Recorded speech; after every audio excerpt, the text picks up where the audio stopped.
coming from the east, which is the right direction to help the athletes and where they want to go. A much cooler day for the athletes this year, which should make for more ambitious pace setting, and the possibilities of records are plenty ahead. How's it looking for the wheelchair athletes, Steph? Oh, the wheelchair racers are going to be loving this. If you're a wheelchair racer, number one, you want it dry. Number two, you want it warm. And if you're being really greedy, you would love a kicking tailwind. And they have all three here. And in fact, in conditions like this last year, De Bruyne was just off her world record, which is unusual because London is not known as a fast race for these wheelchair racers. I think that's very exciting when we look towards the wheelchair races. But when we look towards the elite men and the elite women as well, it took a women's only world record for Asefa to win last year. She's got stiff competition with Jocelyn Jepkosgei and Helena Beery. You'd expect that mark to be bettered. And Sebastian Sarway and Jacob Kablimo have both been very bullish, very confident about attacking Kelvin Kipton's course record. So it's exciting times across all four of these races. There's a lovely vision here over Blackheath and Greenwich Park, and we're hearing we've got a slight delay on the start of the wheelchair races. That did happen last year as well. We think that might be a bit of an issue for Eden Rainbow Cooper of Great Britain, that she might be having technical issues with her equipment, and that would be a real shame. Let's hope they can get that sorted, because she's got a real opportunity to get on the podium here today. We haven't had a podium in that women's wheelchair race for Great Britain since 2012, so it's going to be anxious moments for Eden Rainbow Cooper down there. Yeah, we've heard that she might have a puncture, which is gutting because I was so pumped for this rivalry between De Bruyne and Raiden Cooper. But we have 14 women in action. For the women in the wheelchair race, we see some familiar names: Catherine De Bruyne, Manuela Schär, part of the Switzerland wheelchair racing dynasty. We have some newer names like Zhou Zhaoxian from China, Britain's Eden Rainbow Cooper, fresh off of that win from Boston, and one of my favorite names in wheelchair racing, which might be on the second page, which is USA's Michelle Wheeler. Now, on the men's side, we have 21 men racing, but all eyes are going to be on the Swiss silver bullet, Marcel Hug, who has been utterly dominant, but we have some very interesting contenders, including a hometown favorite in David Weir and a very exciting, very mysterious prospect from China, Hua Jin. Now, we're going to get a closer look at some of the women that will be racing this. Now, unfortunately, I'm looking through that list. I don't see Eden Rainbow Cooper, but we do have Switzerland's Manuela Schär, one of the greatest wheelchair racers in history. And alongside her, also from Switzerland, Catherine De Bruyne, the most versatile wheelchair racer in the world, dominant on the track in the sprints. We get our first look at China's Hua Jin, and I do mean first look because this is his London debut. This is debut for the Abbott Marathon Majors, and he is dangerously fast. Watch out for him. Great Britain's David Weir, a.k.a. the Werewolf, a.k.a. Mr. London Marathon. This is his 27th successive London Marathon. He's won it a record 8 times. But this man here, Marcel Hug, is looking to tie that win record. He has won 34 Abbott World Major Marathons, going for number 35 today. And as I said, a win today would tie that record of David's 8 London Marathons. Starting the race. Oh, there was a bit of a race there. Sir Mo Farah and Ellie Kildun. Mo Farah, the British record holder, Ellie Kildun, international rugby superstar. And the athletes are off. London 2026 Marathon officially begun. Great effort from Ellie Kildun and Mo Farah. I think they're starting all four of the races, all 4 of the fields off today. And great to see the wheelchair athletes off and going. And that is significant news, though, on the women's side, that we didn't see Eden Rainbow Cooper on the start line. And Steph, you are not a wheelchair athlete yourself. Your husband, though, Brent Lakatos, he was actually the last man to beat Marcel Hug at London Marathon.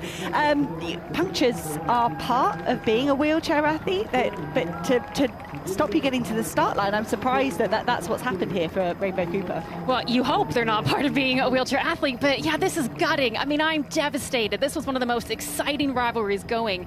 And the thing is, with wheelchair racing, and we're going to dig into the technicalities and nerd out a little bit on that later, but one of the big decisions you have to make at the start of the race is what tires you're going to use, and you're always kind of running through these 2 extremes. Okay, I want to use a really thick, really sturdy pair of tires so that I don't get punctures, and yet I want to be fast. And you have to figure out, oh, what do I choose? And that is, as I say, it's gutting for Eden Rainbow Cooper. Well, the athletes have set off here on the wheelchair race, and let's have a look at where they're going to cover in the next 26.2 miles.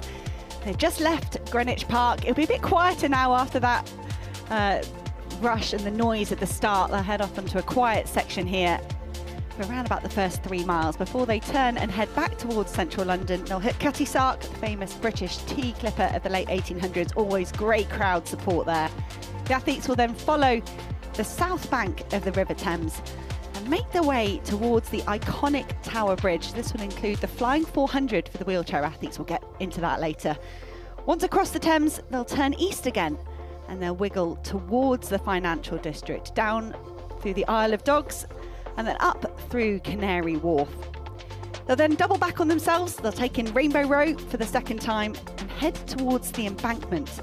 They'll go past Cleopatra's Needle, past the London Eye, past the Houses of Parliament towards Big Ben, and then the welcome site of St James's Park. The final half mile will take them past Buckingham Palace for the famous London Marathon finish on the Mall. And there it is in all its glory. So many runners tackling this. We mentioned the record entrance of 59,000, and it's wonderful to start with these wheelchair athletes, that they get the road all to themselves, and it's a great, we don't get as many spectators in this part of the course, Steph, but it's still just lovely that these athletes get to come through first. Well, there's a very good reason why the wheelchair racers go first, and that's because they're fast, very, very fast, and so they send them off to tear through the streets of London before anyone else is on them. And right now, we're getting our first look at Marcel Hug. Not that surprising that he's at the front.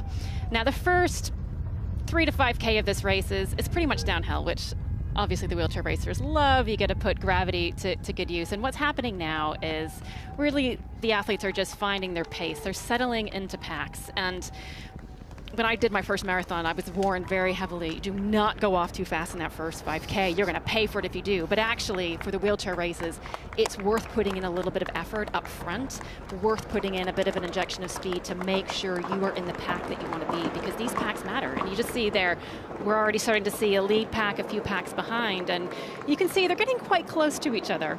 And that's with good reason. Now, if you see how they're all lined up there, trying to sit just behind the other person, and that's because if you can get behind another athlete, that's a 30% energy savings. I call it drafting, and as you can imagine, if you can sit behind your competitor and you can match their speed for 30% less energy, that's a pretty sweet deal. But obviously, you don't want to give your competitor that kind of advantage. So right now, athletes are, just settling in, figuring out where they want to be in this race. I was going to ask Steph, is there kind of an unwritten kind of rule about who takes a bit of effort and lead when you're getting that much help? 30% is a huge amount of energy to save. So do they take their turns? Is there a kind of a subtle chat between them, a bit of a nudge of do your turn? How does that work? Well, do you know what? There are no prizes for being polite in wheelchair racing. I can well imagine. And of course, sometimes you will see the athletes. They'll have a go at each other during the race. You take that turn, you go for it. And right now, so in that lead pack, we've got Hug there, who, utterly dominant. We'll just pick out some of the other ones that are in here. Now, Hug with the silver helmet, it's actually really handy because it's iconic. And a few people have said, don't you want to change this to a gold helmet? And he said, no, I don't, because I actually, I quite like not having the pressure going. That pressure on him to win. And actually, this is one of the reasons why London is actually quite a tough course for the wheelchair racers. You just saw there, you see a bit of a speed hump there, and the athletes going over that. And you've got to watch out for this in London. There's cobblestones, there's speed humps. You've got a lot of crazy turns. You really have to pay attention. Well, it was interesting. De Bruyne last year, you mentioned already, Steph, she was very close to her own world record on this course that's not incredibly quick. But one of the elements that she had to contend with, Catherine De Bruyne, last year was making sure she didn't draft off the male athletes, because that's not allowed. You're not allowed to have an advantage from that male field, and she had to almost separate herself from the pack to avoid scrutiny, to avoid being scrutinised. And had she drafted, she probably would have broken her world record, but could have been vulnerable for disqualification. So there's a lot these athletes have to think about. It is. You really got to pay attention. And actually, De Bruyne ran into that issue. She was so fast last year. She was having to navigate around the men. But this is our lead group here, and we see we've got De Bruyne from Switzerland and we've got Manuela Schär, so 2 Swiss athletes up there, and I think just behind her is looking like, is that Madison? No, I don't think that's her. We'll work those out quickly. And actually, very interestingly, De Brenner's wearing a pink shirt, which may not seem significant, but pink is her color. Pink is what she wears when she's feeling really good. That's what we love to hear. But De Brenner, she did take a heavy defeat to Eden Rainbow Cooper in Boston just last week. These athletes, they go through the whole World Marathon Major Series and do so many of the races. And because it takes them an hour and a half, an hour and 40 or so, depending on the course, to do the race, they are able to recover and do these races back to back to back. But how significant is that defeat for De Brenner? You know, is that an indication that she's not in the same form as last year, or is it kind of a showing the course suits Eden Rainbow Cooper more than De Brenner? It is significant, but that's a really great point. All of these marathons are different, and you have different courses. And De Brenner tends to do much better on the flat, whereas Eden Rainbow Cooper, she is just so fast on the downhills. Not to mention fearless. I mean, the speeds they are going, you know, it can be quite nerve-wracking. And also, these athletes are sitting in such aggressive positions. It's not necessarily the best in terms of weight. And so if you're going at that speed and you hit a speed bump, or you hit a piece of road that isn't great, you know there's a reason why they are wearing helmets. Well, I think I saw 50 kilometers per hour being mentioned of the kind of a top speed in Boston. Was I right in hearing that? Yeah, so that could be the downhill speed. So if you're looking, for example, the men, they're probably averaging about 30 kilometers an hour. Averaging 30 kilometers an hour across the race. I mean, it is absolutely incredible. Well, we have got this lead group of 3 just starting to pull away. De Brenner, Schär and Tatiana McFadden in there, which is wonderful. A woman that has been so significant in wheelchair racing over the last couple of decades. So many Paralympic medals, so many World Marathon Major titles. So it's great to see her making the cut into this top 3. And they aren't working together as a group. They're all slotting in behind De Brenner and using the drafting advantage here. But I think it's last year, I'm pretty sure we saw De Brenner just push away from everyone and have a totally solo race. So it's good she's got company through this first 10 minutes. Yeah, De Brenner, I think she really enjoys racing from the front. She likes having that buffer. She likes knowing she's put the work in early, and then I don't want to say enjoy the rest of the race, but it's a bit more comfortable when you know that you've got a buffer. However, for audience members, we love seeing a competition. Here is perhaps a sad sight here this morning at the London Marathon. Eden Rainbow Cooper picked up a puncture in the final stages of the warm-up. And I thought we'd see this, to be fair. You've come here, you've travelled all the way to London, you're in front of a home crowd, you're going to go and do the race. But this is a real shame for Eden Rainbow Cooper. She's going to have a very solo morning, and she will not be able to get herself, surely, there's no way she can get involved with these athletes that are minutes down the road already. No, unfortunately, that puncture has taken her out of the win. Now, however, you can still, she's still going to be able to make up some places. Those points are important, not just for prize money, but for the overall series. And not to mention, and you mentioned it actually when we were looking at the course, there is a flying 400 meter, and this is unique to the wheelchair racers. It's just after Tower Bridge, and what it is it doesn't matter where you are in the race in terms of your placing. All that matters is how fast you are. You can pick up 8 more points on the Abbott World Major Series, which is a big deal, and I said some prize money. So it's not all over. There's still, there's still something for her to work towards. Now, this is actually a fantastic angle because you just got a sense there in terms of what the athletes are dealing with. And just ahead there right now, we see David Ware, which I'm so pleased. He had the most rotten luck in Boston. He looked super strong and around about mile 8. Now just look at that back piece on his chair. That broke at mile 8, which killed his race. Now, you see him pushing there.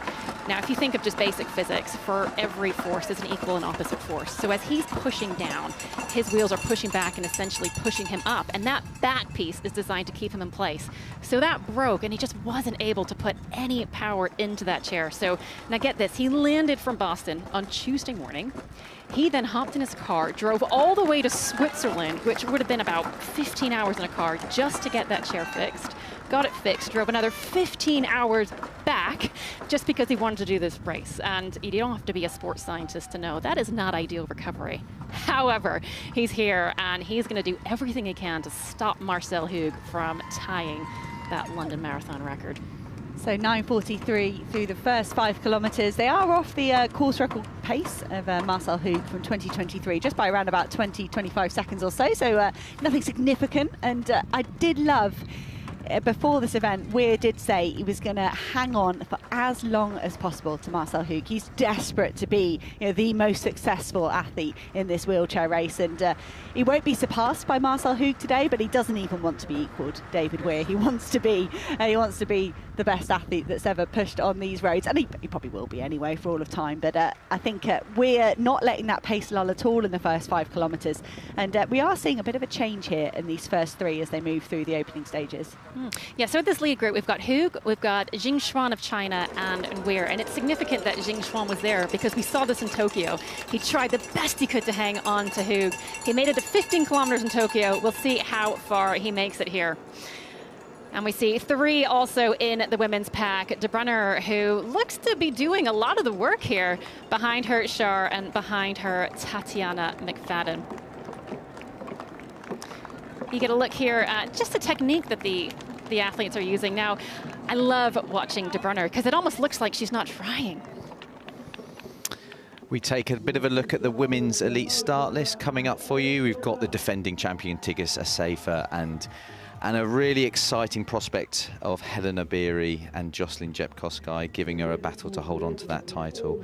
And some British interest at the bottom with Ailish McColgan coming back and Jess coming off a fantastic performance in New York the back end of last year, not forgetting Julia Patternine, who shocked the world with an amazing bronze medal at the World Championships last year. Oh, Patternine, what a story of Tokyo. Yeah. Those marathons on the men's and the women's side at the World Championships were really intriguing, and it's a treat to have Assefa and Patternine here. 2/3 of the podium. Perez Jepchirchir unfortunately getting injured and pulling out just in the last few weeks from this event. Yeah, we take a look, and this is Jessica Warner-Judd coming in, best of 2:24 from New York last year. Exciting to see her bring the track to the roads. Ailish McColgan, as I mentioned, a bit of a solo 2:24 last year debut, still a Scottish national record, a real crowd favourite, and I'm sure she's going to look to nudge that Scottish national record forward a bit. Looking excited, as always. Julia Patternine, what a story from last year. She shocked herself, she shocked the world with her World Championship bronze medal coming from the sky. Quite literally didn't know she was in 3rd. She's got the medal, she's now looking for the fast time to match. Helena Beery, what can I say? 2 times New York Marathon winner, 2 times Boston Marathon winner, Olympic bronze medalist. How fast can this lady run? We might just find out today. Jocelyn Jepkosgei, a previous London Marathon winner, finished 2025 as the fastest woman on the marathon with a 2:14 in Valencia. Never been outside the top 3. I'm sure she'll want to continue that. And then Tigges Assefa, defending champion, Olympic silver medalist, and women's only world record holder. She really is making the marathon her event, and she will not be looking to give up that title today. Moving forward, pacemakers getting into place. Mo, see who wins this battle of starting the race. Watches, everyone's got their watches ready. Event directors always say, we will get your time, don't worry, but it doesn't stop athletes starting their watch. And they're off. The elite women are now going to find their feet, find their rhythm, find their pacemaker, and hopefully get to halfway with as smoother rhythm as possible. But what a sight. And this London Marathon Women's Elite competition, it's different than many of the other World Marathon majors. They do have this small field of women all on their own. They don't have any male pacemakers, and that's been, it is unique. And many of the other World Marathon majors, these women would be in with the masses. They'd have a ton of help. They'd have athletes around them for the whole competition. You mentioned Ailish McColgan. It's like a solo effort. She'll be hoping, wishing that doesn't happen to her again today. But this race format does allow us to attack that women's only world record. It's been broken the last 2 editions of this race. Perez Jepchirchir in 2024, Tigges Assefa last year, 2:15.50. And you look at the head trio, the 3 there, Jepkosgei, Beery, Assefa. It's going to, surely it's going to take a women's only world record to take the title today. Yeah, it's been really interesting being in London this week, listening to all the athletes, listening to the agents and the coaches and how they feel. And I think, especially in this women's elite field, I think there's always talk at London Marathon about records. There always is, especially with the unique record challenge of a women's only world record. There's not many races left that has that opportunity to take that. And don't forget, we have the course record on Paula Radcliffe that has stood for many, many years at 2:15 low, and that will be on the cards as well. But today, what's going to be very, very interesting is we've got this very exciting battle between Jocelyn, Helen and Tigist at the front. And it was very, very much fighting talk coming from Dathan. If Tigist wants to win this race, he's going to have to drop Helen, and that could be, when the pacemaker drops out, the difference, which helps the race end up producing a few records. And knowing Helen and seeing how tough she is on these tough courses, is not going to give up very easily. When you go through, when we prepare for these races, we get so excited about the different athletes and the history of the event. And I was looking back at that course record of Paula Radcliffe, the 2:15.25 in 2003. So it stood for 23 years now. There is not a major marathon out there that has a course record that stood that long on the men's or the women's side. It was a world record at the time. And the fact that it's stayed as a course record for this event for so many years is wonderful. It just sort of shows how much of a breakthrough it was that day. But I think I felt like that record's been on borrowed time for a few years. And I think the conditions last year, had it been a bit cooler, had the athletes gone off a bit more conservatively, I think they would have obliterated it last year. And I think that's why I'm so confident it's going to go today. Yeah, potentially, but you still need the athletes. When the pacemakers drop out, someone needs to take the pace, and you do have Jocelyn, you do have Tigist that are going to be on the front foot.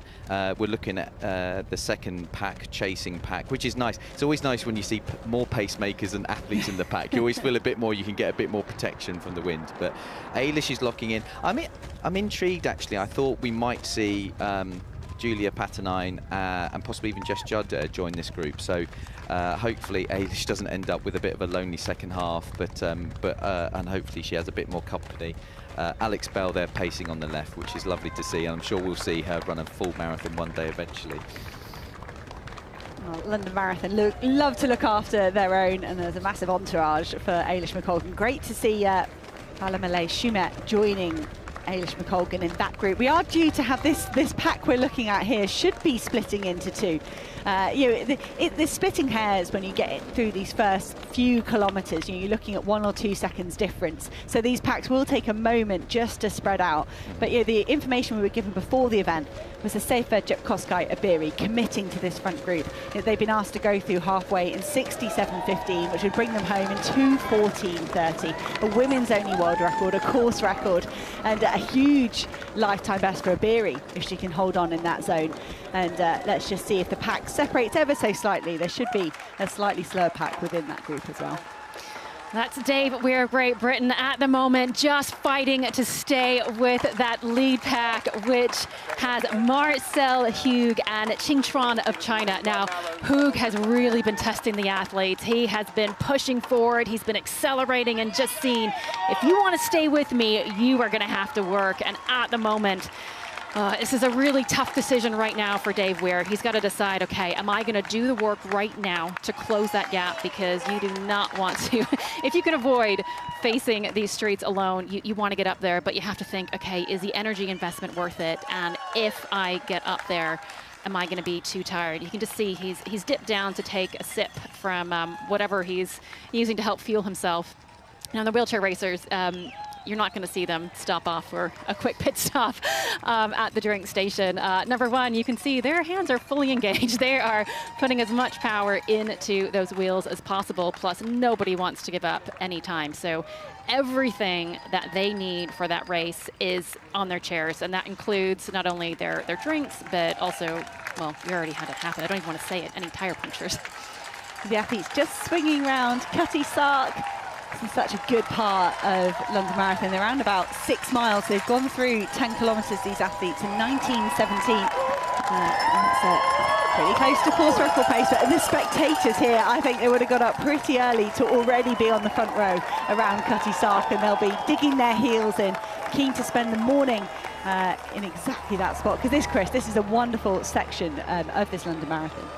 It is. It's always a bit of a buzz, the amount of crowds that come in, and it's just an incredibly well-supported marathon.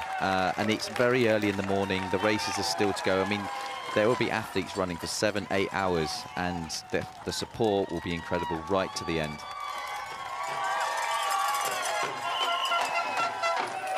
We're getting a great look there at just some of the very cool technology on display.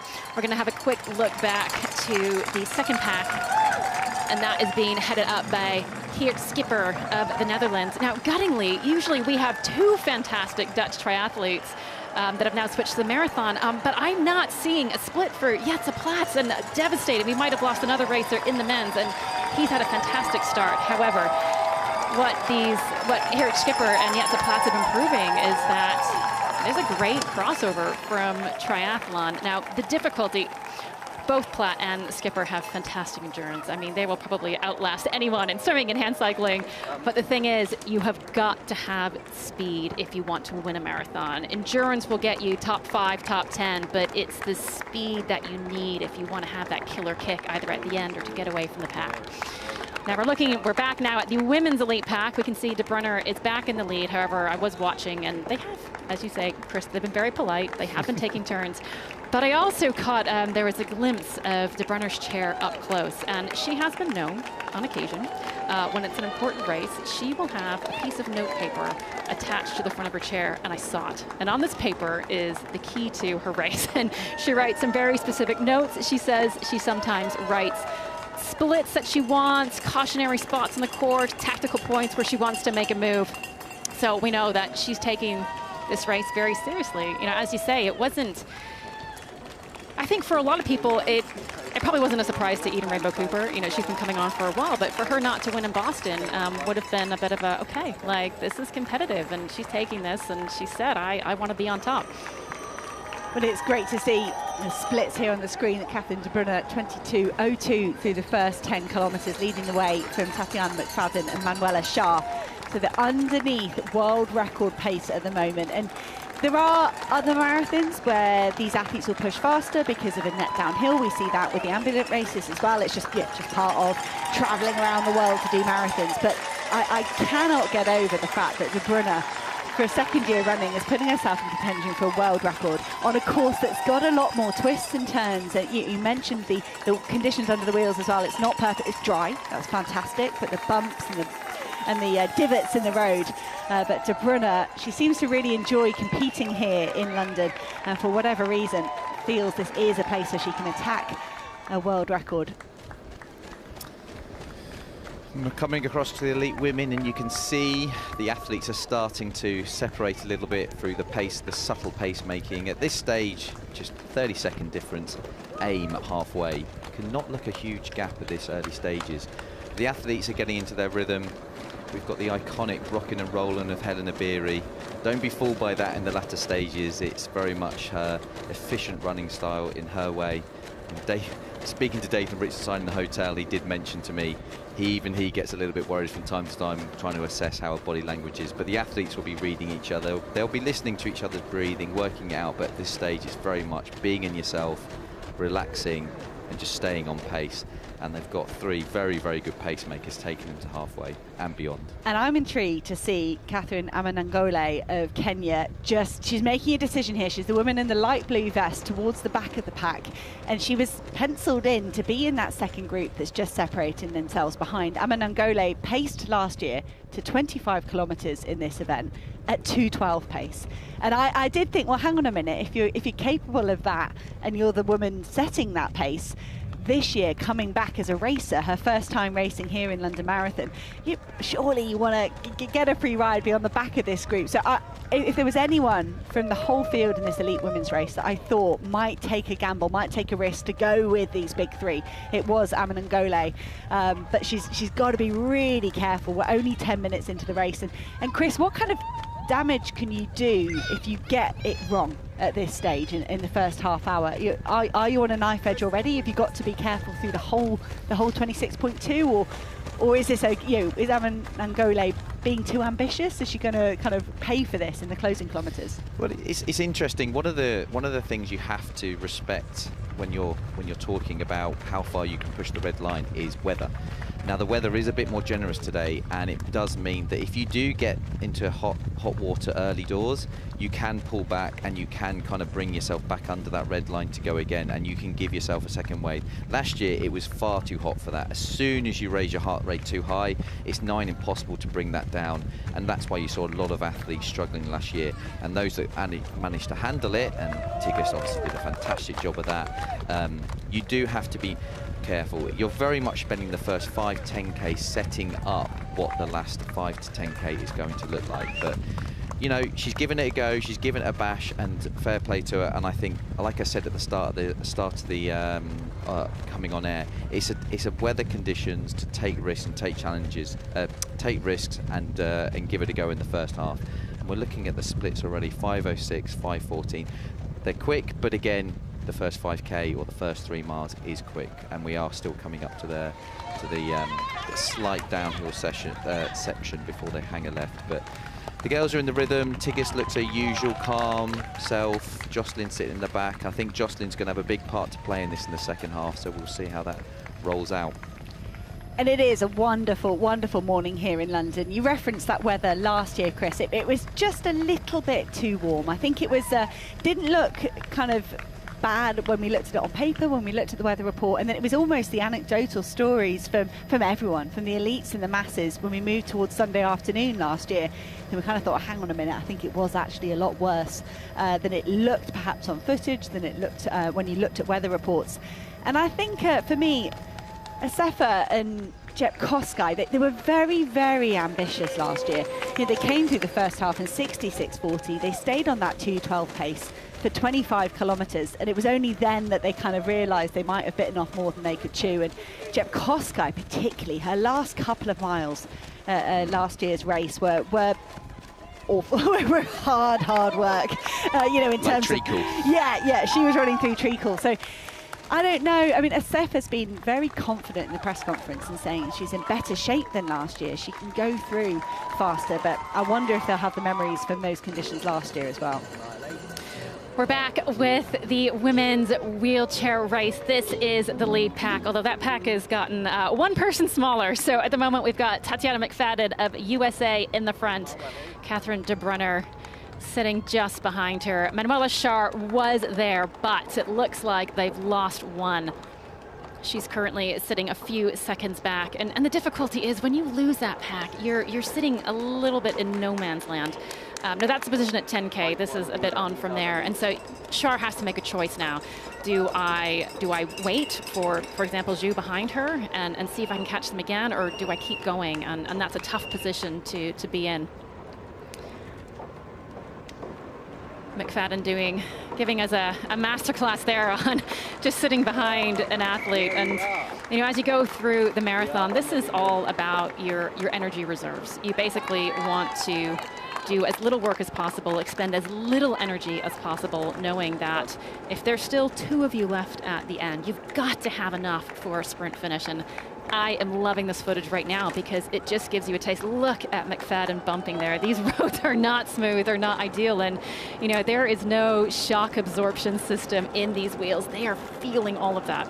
How much does course knowledge play a part in this, knowing where the subtle nuances in the course to kind of get mini gaps and kind of stop that drafting effect play in the early stages? Course knowledge it's huge, it's massive. That's part of the reason why David Weir of Great Britain is so good at this. He's a mastermind technician, and especially in a course like this where there's lots of corners and there's lots of sections which might, you know, have cobblestones or be faster. You know where to attack. You know, if you catch somebody off guard off a corner and you're gone, that can be a real advantage there.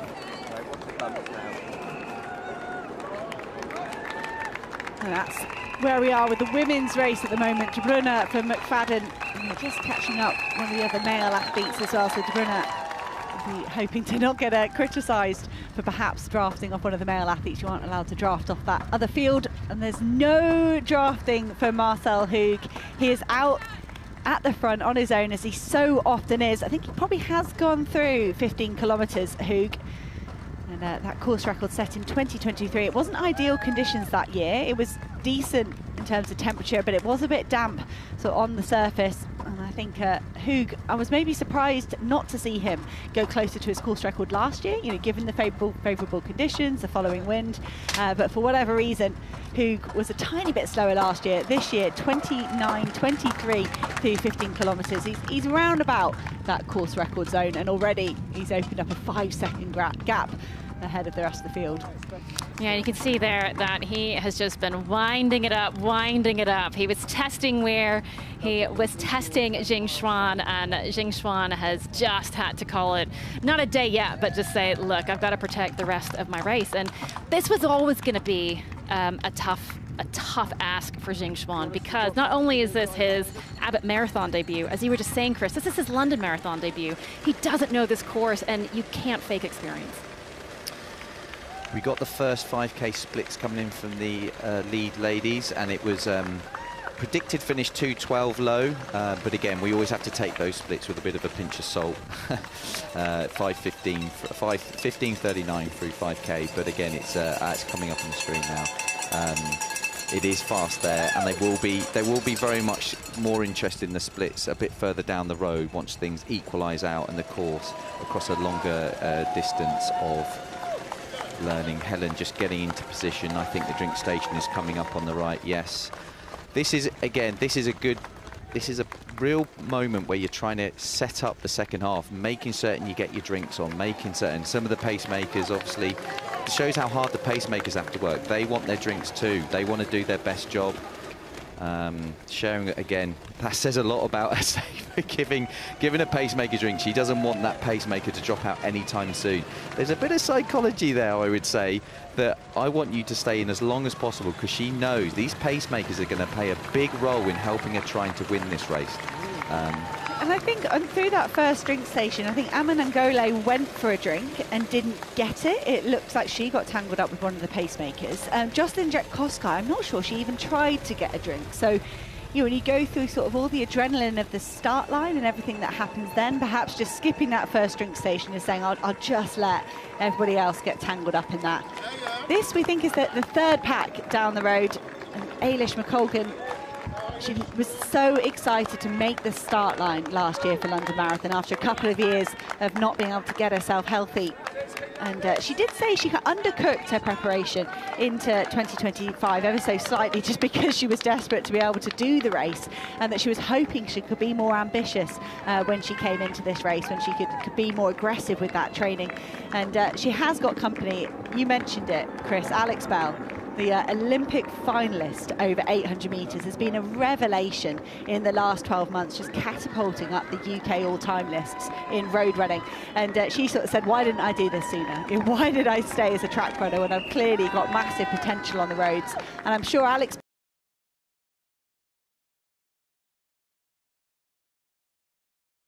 it'll be a privilege to be a part of the pacemaking team for the Scottish women. But I don't know, maybe this is a bit of a break in terms of just getting the paces sorted out, but this isn't a kind of organised pack, not like the front. They're already spread out in just 20 minutes in for Ailish McColgan and that group. She reminded of me picking up a drinks bottle. She was quite tentative on it, making certain she got it, but yes. We looked to back the front of the elites, and again, this is all very much trying to stay as calm as you can. And you notice the pacemaker is still holding a bottle. Helen is still drinking.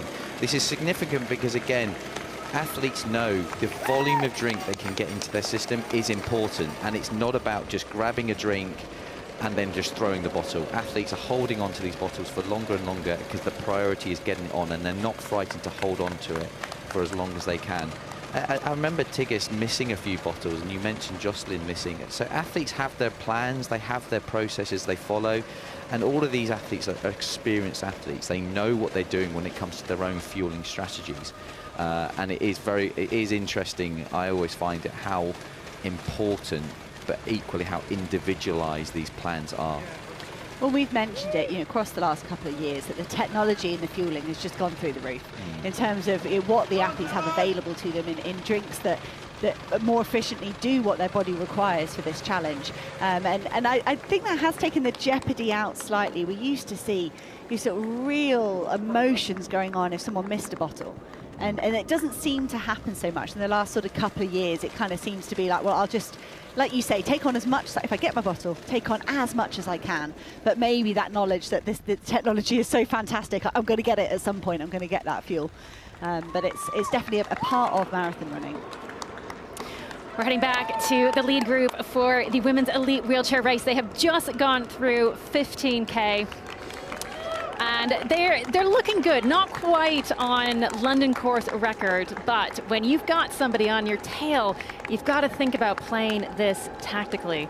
And it's actually really exciting to see Tatiana McFadden still up there with De Bruyne. We've been talking a lot about De Bruyne, but actually it's McFadden who has been the most successful racer in this field in terms of winning Abbott Majors. She's at 24 major marathon titles, won 22 Paralympic medals. And if these two stick together, they're both excellent 100-meter sprinters. So, I mean, if this goes down to the wire, this is going to be really, really exciting. But, you know, we're still early days, so important to, you know, keep a cool head just like they're having to do. When you talk about course knowledge, we've had some fantastic wheelchair battles as they come round St James's Park. You know, argy-bargy, everyone trying to find their line, and I think it was Daniel Romanchuk and Marcel Hug had a real clash a few years ago. You know, that was one of the closest races we've seen for Hug since, of course, Lakatos, your husband, did turn the tables on him a few years ago, 2020.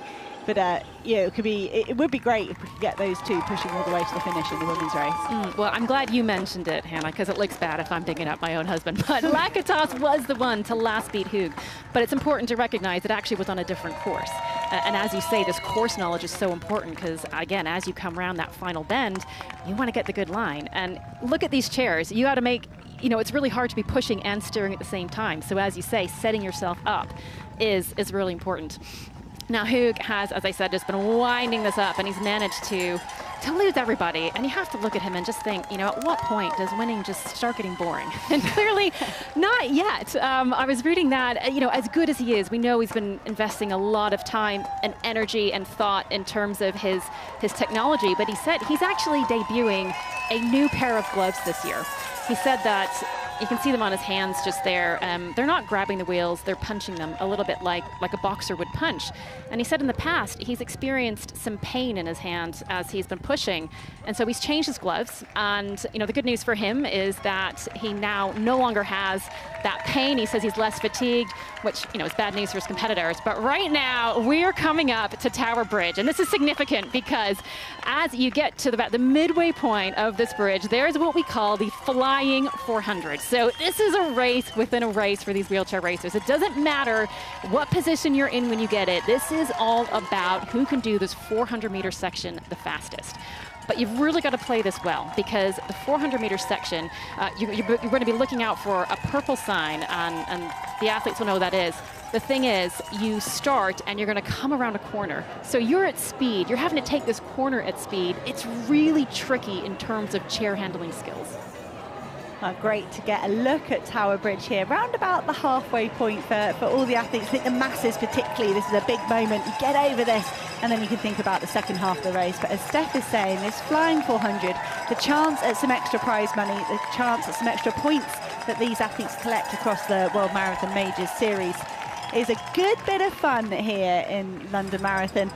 And Marcel Hug, I'm sure he'll go for it. He's you know, he can afford to overcook it at this stage and then take some time to recover.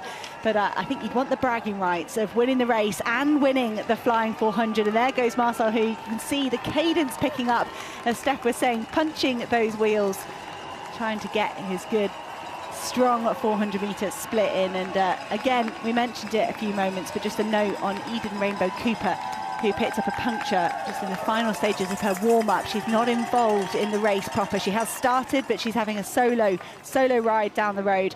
That 400 for Eden Rainbow Cooper, that's the only thing left for her really on the road. So we'll expect her to absolutely fly through that section. Coming to the elite women, not long before the elite men will start. And we did have, I noticed when we were away, that one of the pacemakers on the right just dropped back for some reason. So we certainly, Tigist, as I keep saying, will want to make certain all three of them stay there for as long as possible. But we're starting to come into the point where athletes will start to realise we're in a race now. You know, I'm in a marathon. I've got rid of the emotion of the start. I've got into my rhythm, and they will be really focusing on the athlete in front of them and trying to get to Tower Bridge as smooth as possible. And I think that's something actually, Chris, you and I have spoken about sort of in our competitive careers. I ran 800s and 1500s, and for me it was get yourself really G'd up for that start line, really dialed in. And you mentioned as you moved up the distances to 10K to marathon, you couldn't do that. You've got to sort of stay calm. It's not about getting overexcited on that start line because you've got to measure your effort over a couple of hours. And you know, is it a matter, particularly for someone like Helen Obiri, of dialing out, staying calm, letting the other women kind of attack a fast pace, and just conserving emotional and physical energy for the closing stages? I think the best way, and I say this to anyone running a marathon, you've got to see the first 3 or 4 miles almost like as the warm-up. It is very much a case of allowing your body and emotions to build into the marathon. You don't need to start like it's the bee of the bang, as we talk about in 100 meters. But certainly for Helen, one of the things I really liked about her marathon journey is she was so good on the track, so fast, such a high quality athlete, but she deliberately chose tough marathons to learn the trade before she started looking towards pushing that fast time. So hopefully we'll start to see the accumulation of a lot of hard work, a lot of thought process that's gone into the processing to get to those fast times.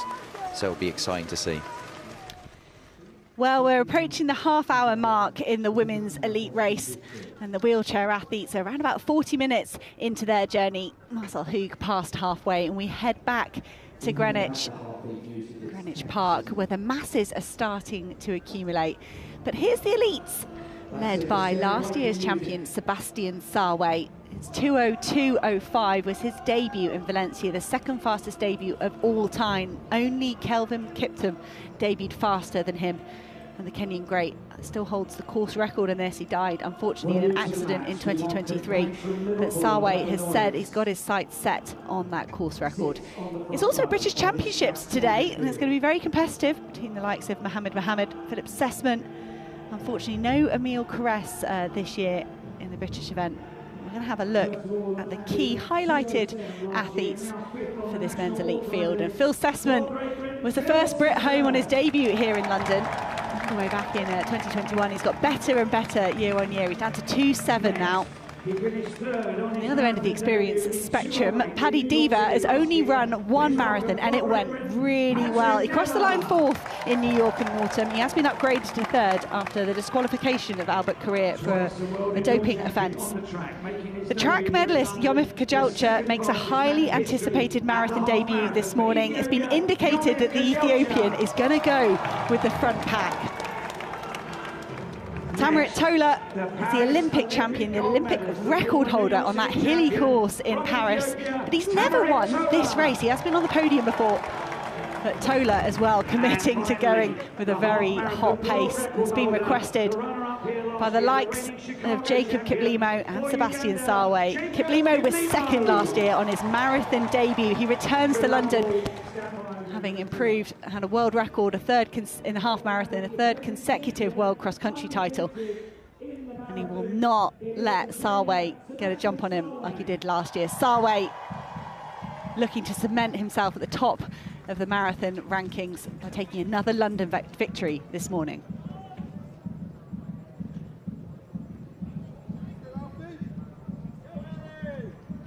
Heli Kilton and Sir Mo Farah poised to set off the elite men here at the 2026 TCS London Marathon.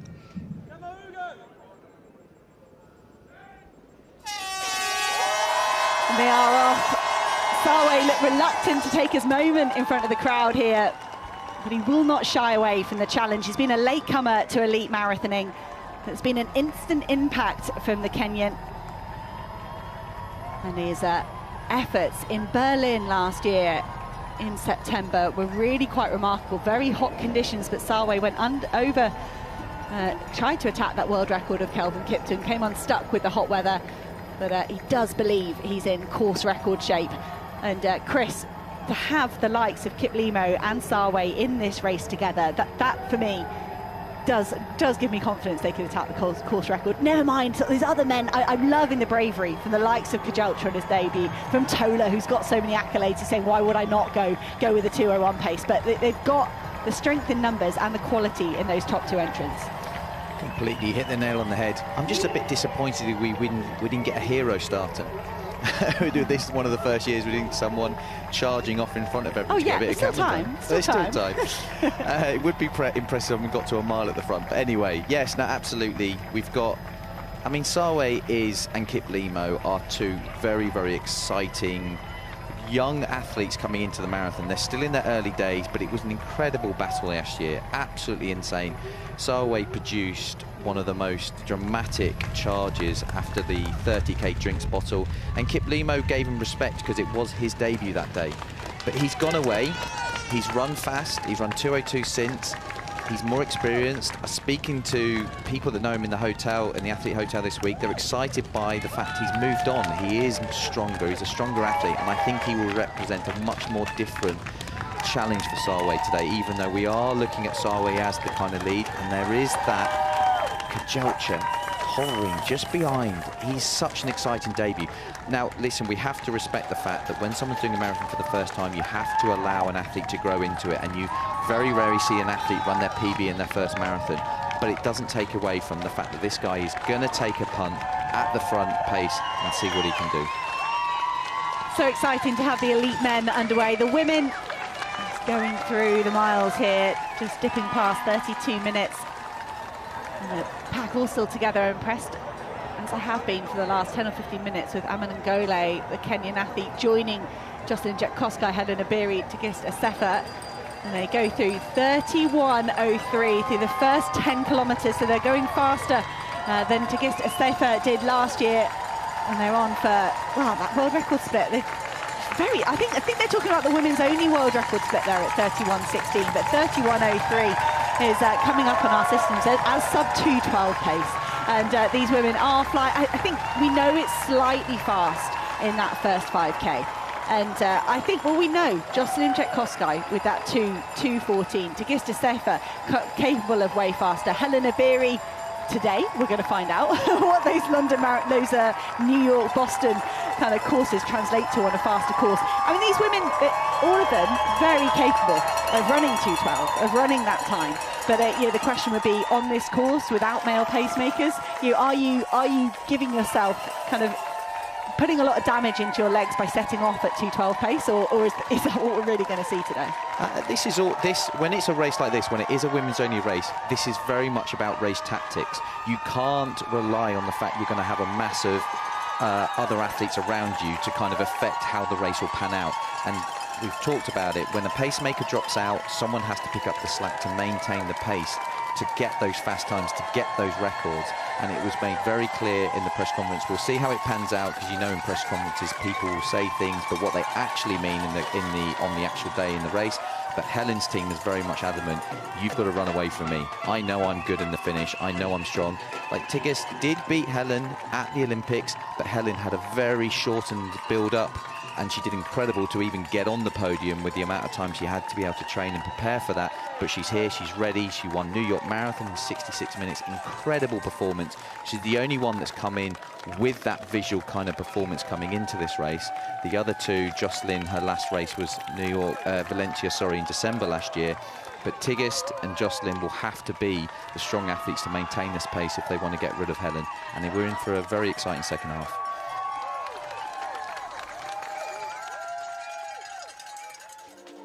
Here we are, this is the course where the athletes, all of the elite athletes, have now made their way from Greenwich Park. And then still in this quiet section here, I do think after all the razzmatazz of the start, it will be a nice calm few miles for them as they head out to the most easterly point of the course before whizzing back towards Cutty Sark and the British Tea Clipper. Well, they'll be roared on by the crowds. They really build through the capital here as we move towards Tower Bridge. On the south bank here of River Thames, through around about halfway before they turn east again to wiggle through to the financial district, down through the Isle of Dogs and through Canary Wharf. It can be quiet here. We do often see significant race moves and the crowds just leave the athletes on their own. They'll then double back along the embankment, go past Cleopatra's Needle, past the London Eye and Houses of Parliament before the welcome site of St James's Park, where they know they're nearly done, sweeping in front of Buckingham Palace, and they'll finish on the Mall. It's really a wonderful course here in London. Strikes a balance between decently quick while taking in some wonderful sights of the city. And it's just, but for us, you know, here in Britain, we're biased. This is one of the best weekends for sport in Britain. Yeah, everyone gets behind the London Marathon. It's all anyone's talking about on the media. And so it leading into this, because of the mass participation element and the massive amount of money that's raised for charity and everything that goes on around London Marathon, apart from these elites.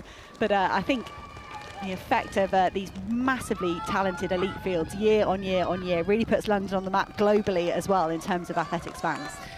Yeah, I mean, London Marathon is regarded as that marathon where the fields, I mean, the fields they manage to put together, the athletes they get to come to this event to put on a show is absolutely incredible. And yes, you always have to bear in mind, it's like seats on a plane. A plane overbooks, knowing that some people aren't going to turn up, and it's a bit like a marathon. Unfortunately, the challenge that it takes to get on the start line means injuries, risks are high, things can go wrong, and so you have to almost overbook in the knowing that you're going to lose one or two athletes. But London, despite the fact we do have dropouts, the depth of athletes is always incredible, and it's who's who, and it really sets its sights on bringing the best athletes with the best racing to London streets. So we've got the front group up there, which we are expecting to split into two groups. And here's the chase pack at the moment, led by Alex Yee. We were talking about some triathletes in the elite men's wheelchair race. And Alex Yee has shown that you can transfer in the ambulant races as well. And Yee, fantastic in Valencia back in December, and he's here just to pace today.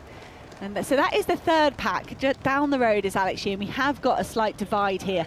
The lead pack, they've been asked to go through in 60 minutes and 30 seconds, which is mighty fast for the first half. The second pack behind there, they're going through 61:45, targeting the European record that currently stands at 2:03:36 to Bashir Abdi, and Amanal Petros of Germany will be in that second pack. The silver medalist from the World Championships, he's going to be targeting that continental record.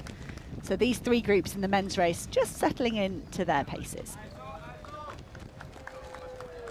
And down, 3, 2, 1. Women's wheelchair racers have gone through the halfway mark, and one thing that we didn't get to see, but which is significant. Now, we saw both De Bruyne and McFadden hit the flying 400 meters at the same time, and they were both going for it. They both wanted it. In the end, it was De Bruyne who currently has the fastest time. She came through that 400 meters in 51 seconds, McFadden in 52, but just goes to show both of these women are still feeling reasonably fresh. They have been rotating at the front, at the lead, but I have noticed anytime somebody does go to the front, they do try and make it a little bit difficult for the person behind them to get too much of a draft there. And it's also really interesting to kind of watch there, just the difference in hand speed. You can see that McFadden seems to take more pushes than De Bruyne does. And again, it's just a sign of just how efficient De Bruyne is. And where does that come from, Steph? I mean, these athletes, these wheelchair athletes, they're so good over a range of distances. Can you mix up that cadence when you move from the track races to the road races, or you know, do you have to become a marathon specialist and really dial into that pace and that technique? Or how flexible are these athletes? Well, I think, you know, I would have said, I mean, you got to specialize, but De Bruyne clearly is showing that's not the case. And you might be thinking, well, hang on, how can somebody be good at the 100 meters and at the marathon? But the physiology is a little bit different from an ambulant runner. It's probably more similar to cycling. And the thing is, athletes coming from a sprint background, if you come and then do the marathon, that actually gives you a massive toolkit to use, and one that Hugh, who we're looking at right now, has. He's got the top speed, as you can see from his flying 400 meters, 47 seconds, clear from everyone else. And actually, just a quick update, if you are a Dutch fan, Jetse Plaat is in this race. He's doing very well. His chip is just not picking up. Perfect. All right, good to know that Plaat is still involved as we take a look back at the elite women. And Amanan Gole is just giving way to the big three, the top three, if we like, on paper. And I think when we had that first 10K split, they are underneath 2:11 pace. They're going even quicker than they were last year. I think Aman and Gole, I'm not sure how much of a conscious choice or just, it's not really in her power to stay with this pace. But Chris, a 5:02 for the last mile. They are not hanging about at all this morning. I got to be honest, I was kind of, as I keep saying, I take the first few miles with a pinch of salt. They've kept this going. They've kept this relentless pace going. This is serious running that's happening right now. I know the conditions are good, but for all three of these athletes, they're entering unknown territory in a London Marathon sense. None of them have run, obviously Helen hasn't run on this course before, but neither Jocelyn or Tigges has run this fast on this course before. And that matters because, again, the reason it matters is because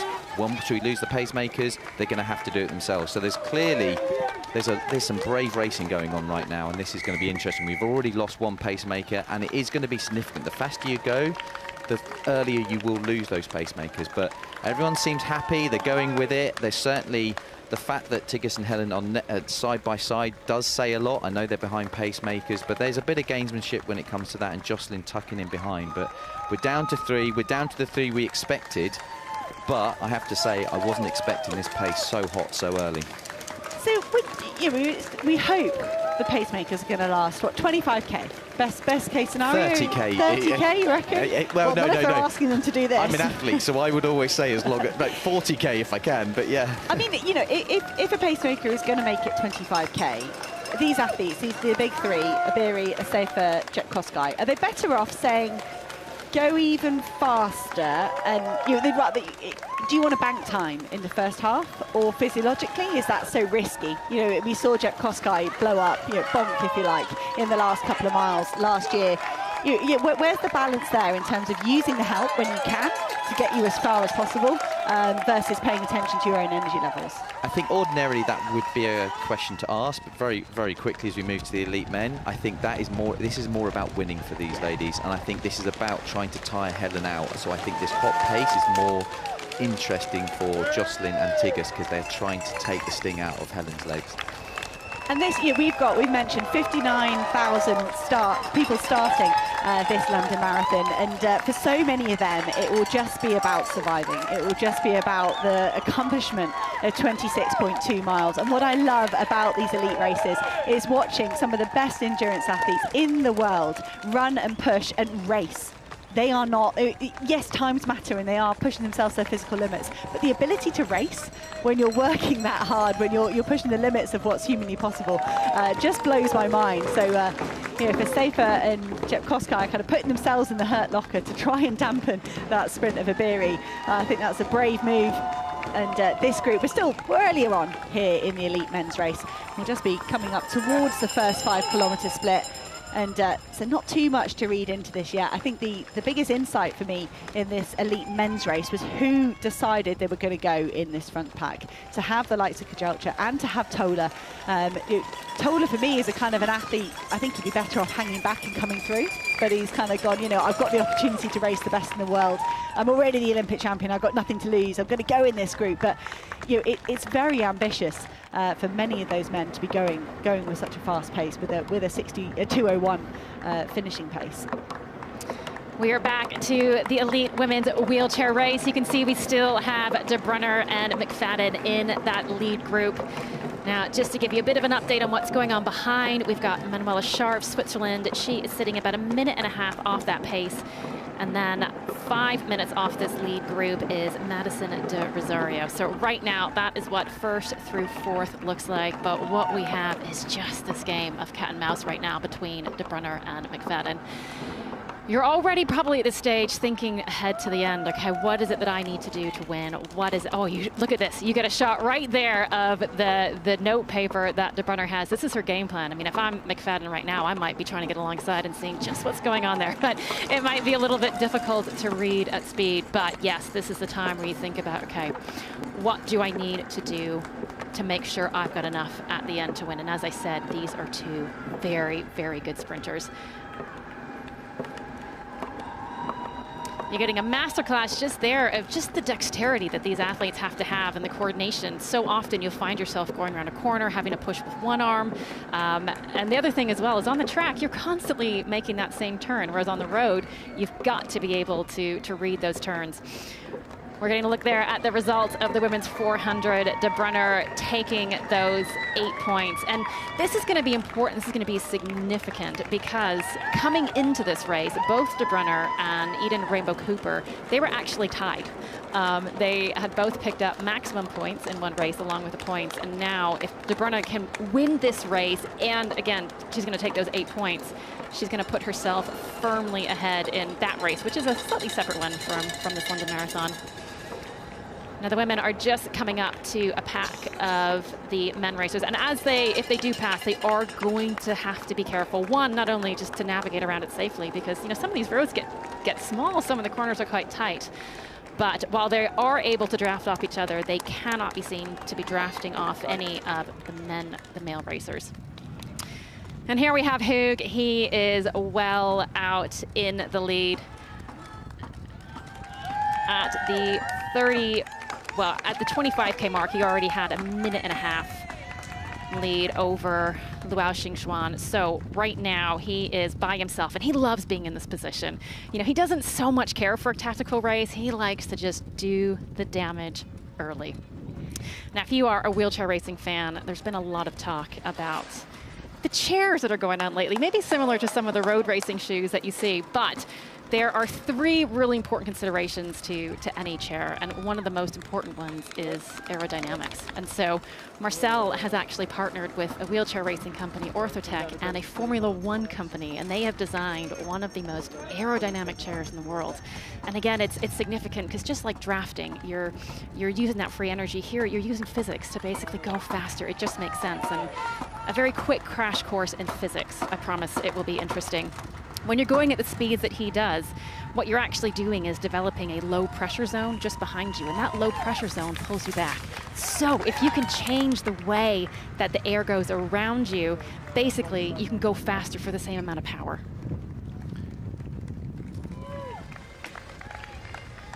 Yeah, I was watching the elite women take their drinks, and for the last couple of minutes, there's definitely, you can see they're working hard in their faces here. There is an expression of, this is serious, this is a hot pace. It's very much a case of concentrate, just keep the negative thoughts at bay and keep those drinks. As Tigges took the drink and she had a couple of swigs and chucked it. Helen is taking a bit longer over that, and it is difficult when you're running at this pace to get the drinks in between breaths. It's not an easy thing, and it is something you have to practice. And don't be surprised by Jocelyn just sitting at the back that she pays a bit more attention to the front when these pacemakers drop out. But at the moment, this is a hot pace, and you can see on their faces, they know they're in a race right now. Sub 47 minutes to 15 kilometres. They are absolutely flying here in London.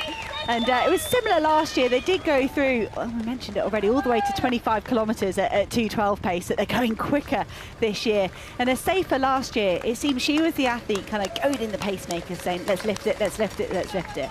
Once the pacemakers stepped aside, a safer for me tactically let Jocelyn Jetkowski pick it up and said, oh, kind of pushed the emphasis or the pressure onto the Kenyan Jetkowski, and then a safer just waited and waited and did a big kick. And it's different this year. If they're going to have Helen Nabiri kind of through to 25, 30 kilometres, I'm not sure we'll see a safer allow that pace to drift at all.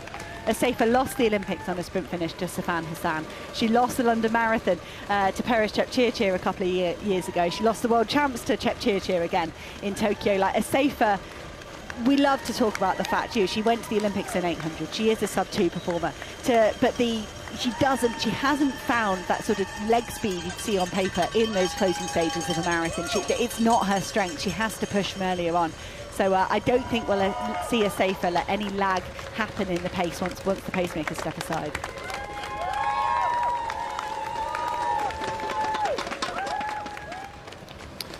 We're moving across to the elite men. Again, I was watching them on the drink station. It's so important, but these guys are moving.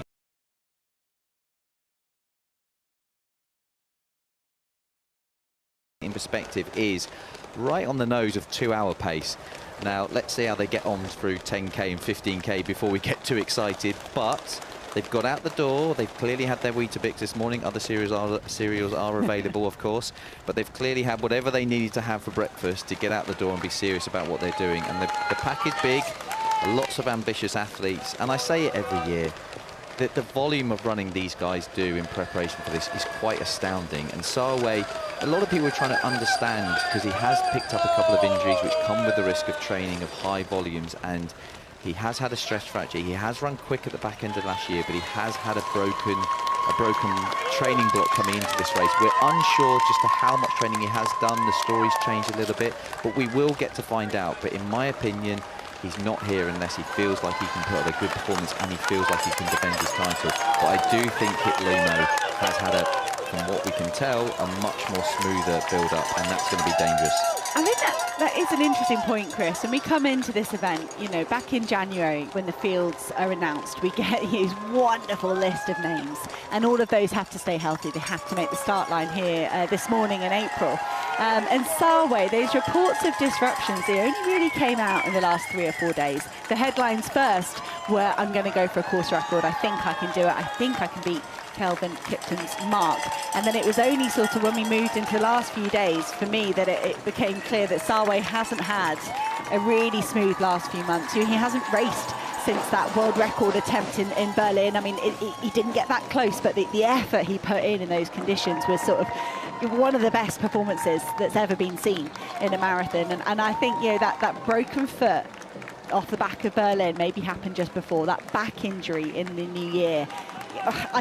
Like you say, Chris, there's no hiding in 26.2 miles. If Sarway has had a significant disruption to his build-up, we will find out. You can't blag. You cannot blag London Marathon and a high-quality marathon. And I just hope it's not been a significant disruption, because he's a big player, a big part of making this race fantastic and potentially pushing it towards championship course record territory.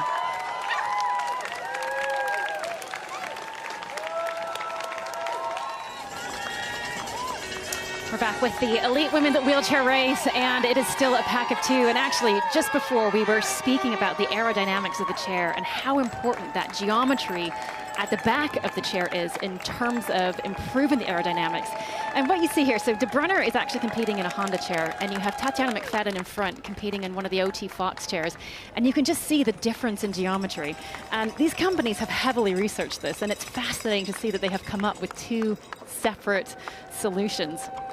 And a lot has been made about, you know, these changes in technology. And on the one hand, you know, it's really exciting that some of the biggest engineering brains in the world right now are seriously interested in wheelchair racing and making it go as fast as possible. But of course, on the other end, you do have the difficulty where, you know, things start getting really expensive. And what happens when, you know, you have racers that can't quite afford that sort of technology. I mean, at the moment, the chairs that the top racers are racing in, you know, they're looking at $30,000, $40,000, possibly $50,000, which is a lot in terms of, you know, that sort of investment. But I think it's just really exciting to see where the sport has gone. I was looking at a photo of a wheelchair marathon from the 1980s, and it's crazy to see where it started. I mean, almost unrecognizable now. Also interesting, they didn't wear many helmets back then. Well, I mean, if the technique doesn't allow you, the equipment doesn't allow you to go that fast, maybe you can excuse not having to wear a helmet in the past, but you certainly do now. And I love the platform that the wheelchair athletes get here in London. It's equal prize money for the wheelchair field to the elite ambulant races, and that's so significant for these guys when you talk about trying to be a full-time athlete, trying to put your life on hold to chase athletics accolades, never mind the equipment. And David Weir speaks very eloquently about watching the London Marathon on TV and seeing, you know, people in wheelchairs competing, people in wheelchairs, you know, really being a part of sport. He did the mini marathon himself, and then to come and do London Marathon holds a special place in his heart. He is the most successful male athlete in this race with 8 wins. And this morning, it looks like Marcel Hug is going to tie himself with David Weir with those 8 career wins. And the Swiss athlete, unchallenged out here on the road, just putting on a spectacle. He'll be the first elite athlete all the fans get to see this morning in London as well. And that must be such a buzz for him, just to kind of build that noise. You know, he'll be the first spectacle for them, and I think that will be nice for him this morning. I mean, there's a lot of perks to being one of the elite wheelchair racers. You get to start first, you get to cruise through this course, and you've done an entire day's work when a lot of people are just starting. Marcel Hugues has continued to increase his lead. At the 25K mark, he was a minute and a half up on Jing Xuan, and now it's 2.5. Now, interestingly, is going to be this race for bronze. Suzuki has now caught up to Weir. We can't see them on screen, but they are going to have a very interesting sprint finish at the end. In fact, just coming a little bit through the field, we have 3 Japanese athletes, 3 very strong Japanese athletes in that top 10, Suzuki, Watanabe, and Kishizawa. I know we've spoken a lot about the Swiss athletes in terms of their dominance in wheelchair racing. Actually, the Japanese marathoner, I mean, Japan loves their marathon, and they love their marathon wheelchair racers. And they actually have a wheelchair-only marathon, Oita, which the wheelchair racers love because it is geared for fast racers for them. Catch up with the elite men. Not much change here in the lead group. All the athletes you'd expect: Sawe, Kipruto, Kiplimo, Kajalcha, Galeta, Tola, all making the cut into that front group, operating at low 2-hour pace at the moment. I mean, that is just obscene. They're not through 10 kilometres. We won't get excited yet, but well in that main pack.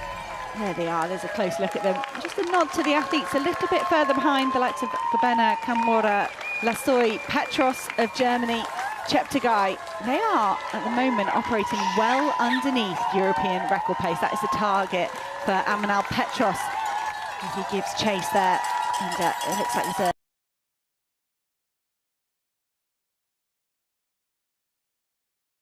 there's a Jack Rowe, Wayne Gabriselassie. So the British title battle, so intense, around about the 2:05.5 mark at the moment. And Peter Lynch of Ireland getting involved with those Brits. But some of the other athletes, the likes of Jake Smith, Adam Lipschitz, Tim Vincent, Alfie Manthorpe, who just settled into around about 7.5 minutes. Liam Bouden of Australia in there as well. And that's just the opening stages, only half an hour or so into this elite men's race. But that's just how it's great to see those strong groups forming behind this lead pack. We've got such a nice, real close-up visual of Sawe's face there, just the relaxation. Kiplimo is a bit like looking at his watch, checking, looking around a little bit. I think that's a bit of his track background coming out, that needing that distraction. But I'm really enjoying the way Kajalcha's moving behind at the background, you know. He's going to go into unknown territory once he gets beyond halfway. And that is going to be something in the back of his mind, but he has great prowess over the half marathon, ran an incredible world record over the half, which has been since beaten by Kiplimo on the front, on the right, just behind the third pacemaker. And it's these guys, you know, the bravery that they have to go aggressively is, for me, astounding. There was a lot of respect for me back when I was getting into marathon running, of respect the distance, and they do respect it, don't get me wrong. I love the way it all spreads out as they get their drinks. They must get their drinks. But it is a respect, but it's also that precociousness of, I can do a debut and I can get out with everyone. And we're getting the 10K split here, and wowzers. It's still quick. I mean, it has slowed. I mean, I say slowed ever so slightly. This 5K slip is ever so, second 5K split is ever so slightly slower than the first one, but they are still operating at 2 hours 34 roughly for the full marathon, which is very, very quick. Slightly inside the world record pace, which is very hot. And I think you're right, Chris. There is a sort of change in the attitude on the men's and the women's side in terms of racing, in terms of being aggressive. And I think the bottom line is, no longer can you bank on running a safe race. Maybe you can at a championship, but we look back to Tokyo and you look to the conditions there and what was required to excel in those conditions. But when you come to these World Marathon Majors that are largely on reasonable courses in reasonable conditions, there's no longer an advantage to being that steady Eddie, that safe player, because if you don't stick with this group, you can no longer power through and take a surprise win. And I think that's why we've seen the likes of Yomif Kajalcha on a debut put himself in this group, because it's almost like, what's the point if you're not going to have a go and go with these guys? then you shouldn't be at London Marathon. You should debut elsewhere. And I think if you choose to come here to this race and you believe you've got a future in marathon running, you've got to go with this group. No, completely. I think it is very much exactly as you say. We've come into an era where it's about pushing those time boundaries and really, really going out with it and committing. And even if it doesn't go right, what do you learn from it? What can I go away and use from this? Because we're seeing athletes who need to turn up with high volumes of training and actually a lot of race experience to kind of take them to the next level. A big old pack moving around Katisaka. Look, we saw this shot here with the wheelchair athletes, and the crowd are probably 3 or 4 deep. It's probably the same 3 or 4 deep here, but as the elite men come through, there's so many more all the way up to the shot fronts, probably waiting for friends and family to cheer them through behind after some of the fastest people on the planet. And here's the women moving through. It's on 61 minutes, so we're getting within 5 minutes or so of halfway. And that's a lovely split, I think, mentally for the athletes as well, hitting that halfway point. And for us as spectators, you can really start getting excited about what they're doing. It's a shame we're down to just 2 pacemakers already. I think we have lost in Brett Melak, and no, apologies, that was one of the male pacemakers. I think it is Desi perhaps we've lost, and we're left here with Tsege Gebrselassie and Miriam Chebet. Such high, I mean, the accolades of the pacemakers that you get for the London Marathon are significant. Gebrselassie has gone sub 65 minutes for the half marathon 3 times. She's the woman there with pace 1 on her chest. Chebet with pace 2 on her chest won the Istanbul half this year in just outside 66 minutes. So they're world-class athletes in their own right. And I think that's why perhaps, that's a bit of an issue there for Chebet. Abiri did manage to get her bottle. Everyone stayed on their feet, and Chebet, as a pacemaker, that's the one out of this group, the one out of the 5 that you would want to have to go back like that. I mean, you wouldn't want that to happen to a racer, but I think Chebet, hopefully she can get back and continue to help with the pacemaking.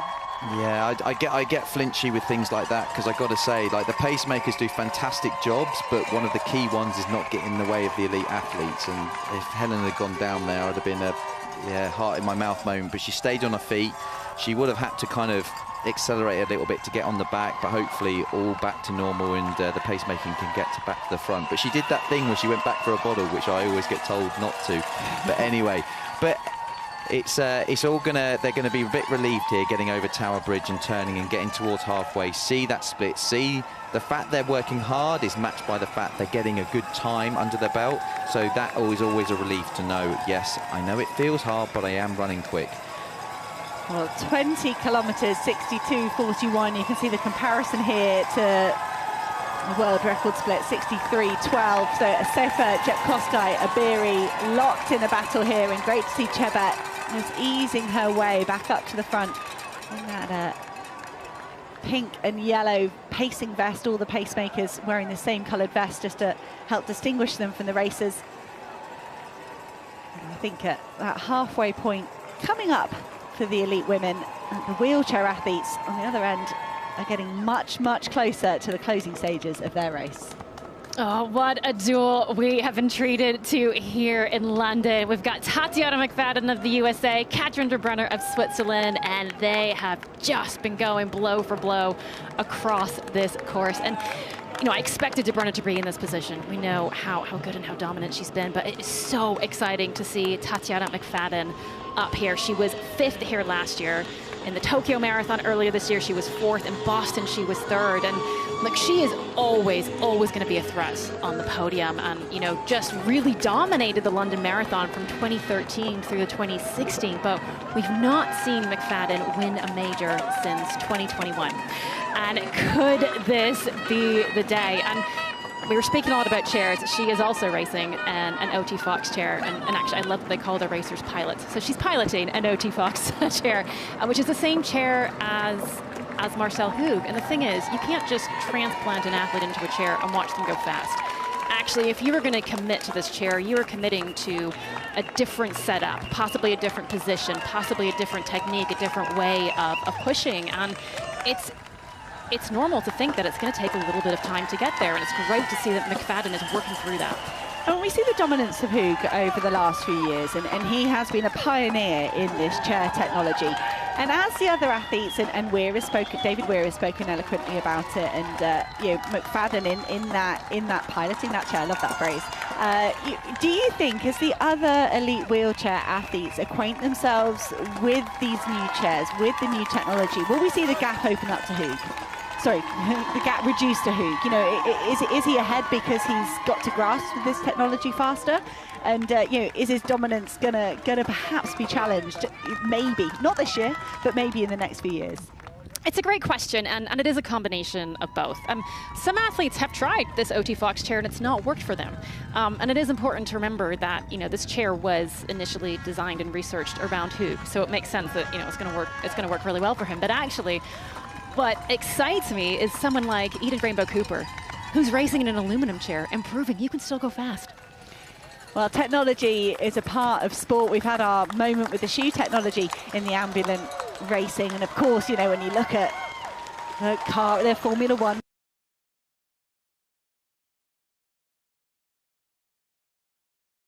the pack locked together here on the men's race, 36 minutes on the clock. Everybody looks fine. And Chris, when you're at this stage in the marathon, you know, what are you thinking? What are you telling yourself? What are you focusing on?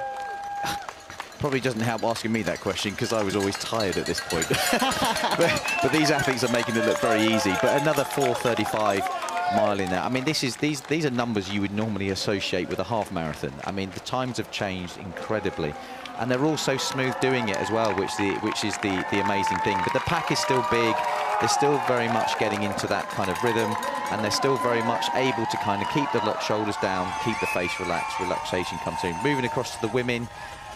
I mean, this really is an intriguing battle. They are not letting up, but I know that at this point, Tigges is going to be thinking, Helen's going to be thinking, just hold on to these pacemakers, drop out, and then hopefully the pace maybe gets into the realm of, I can just sit here and wait and for Tigges to do her thing, and Tigges will be wanting to go on longer. But at the moment, this battle is really fascinating. They're all getting their drinks, they're all setting up, they're coming up to what I like to call the moving miles, and we've got the halfway split of I'm taking a breath. 66-12. That is incredible, Hannah. I mean, 66-12 through halfway. They were 66-40 last year in tougher conditions, and they really paid for it in the second half.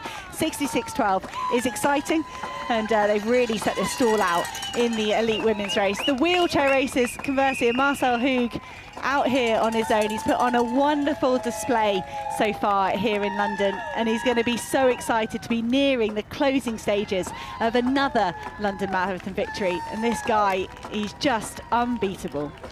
I mean, he has just been going at it like a metronome, and it's got to be a good feeling to know that, you know, he worked the field. A few of the athletes, they tried to hang with him. We saw Weir give it a go. We saw Xing Xuan try and stay with him, and he just broke them, and this is what he does. He is just able to maintain a pace that the other athletes aren't able to handle. And it's funny, if you meet him in real life, he's quite a quiet person. He describes himself as an introvert, but he says, the moment I put on that helmet, I become someone else. He becomes this aggressive, phenomenal racer who just knows how to push himself to that limit. He's actually said in the past that people think, you know, he finishes and he doesn't look like he's that tired. He doesn't look like he's trying that hard. And he wants everybody to know, yes, I am trying hard. Yes, this is really, really difficult to keep coming back and to keep delivering performances like that. That was such a great camera shot we got there. You could just see the smallest hint of a strain, those puffs of breath. And that is your London 2026 winner. That is his 35th World Major Marathon titles. He has just tied David Weir's eight London wins, and taking those breaths there now. Take it in. What a worthy winner. As I said, you got to wonder, does at some point get boring winning that much? But, you know, to be able to come out and deliver time after time after time. Last year, he swept all 6 Abbott marathons, except for Tokyo, which he didn't do. This is his 3rd marathon of 2026, and he has a perfect record so far. Wonderful to see from Marcel Hoog, and I think he does look slightly tired, unusually for him. And I think he looked perhaps a kind of a bit nonplussed by the time there, perhaps hoping for slightly quicker in these conditions. They haven't got the following wind that they had last year. But what about Marcel Hug, equaling David Weir as one of the most successful man ever in London Marathon on the wheelchair races. 8 wins for him, 6 consecutive wins. Such dominance. And Sarway dominated this men's race last year. The field that the London Marathon team assembled in 2025, it featured the winners of the last 3 Olympic marathons, the world half marathon record holder, everyone, all these people, and Sarway nailed it. That was only his 3rd ever marathon as well for Sebastian Sarway to do so well. Or was that his second? Second. It was his second. It was only his 2nd in London. He's now on his 4th. He's so new to marathon running. But his coach has said what he sees in Sebastian Sarway is this ability to bring an excellent mentality and temperament to the marathon that you'd expect would take race after race after race to be able to hone. But Sarway, is that perhaps his super strength? He's obviously fast, he's obviously quick, but he's got the right temperament as well. He does, but also I think competition, healthy competition between athletes is a good way of pushing event standard. And I think in the marathon we're seeing healthy young individuals coming together and pushing boundaries, and new debutantes coming from the track, coming onto the road. And you're seeing a lot more athletes coming from the track onto the road to take that speed from the track into the half marathon and on into the marathon. And we talk a lot about when are we going to see that sub 2-hour marathon? When is it going to happen? And between everyone, there's a lot of conversation that we could see it in the next 2 or 3 years. I'm not sure we're going to see it today, but there's a lot of question marks on people's lips of when will we see that happen, and competition is a way to do that. And we've got great competition on the women's side as well. When you look at, we look at that, the course record that still stands at the moment there. Not for much longer the way they're moving, gee whiz. Yeah, only for another.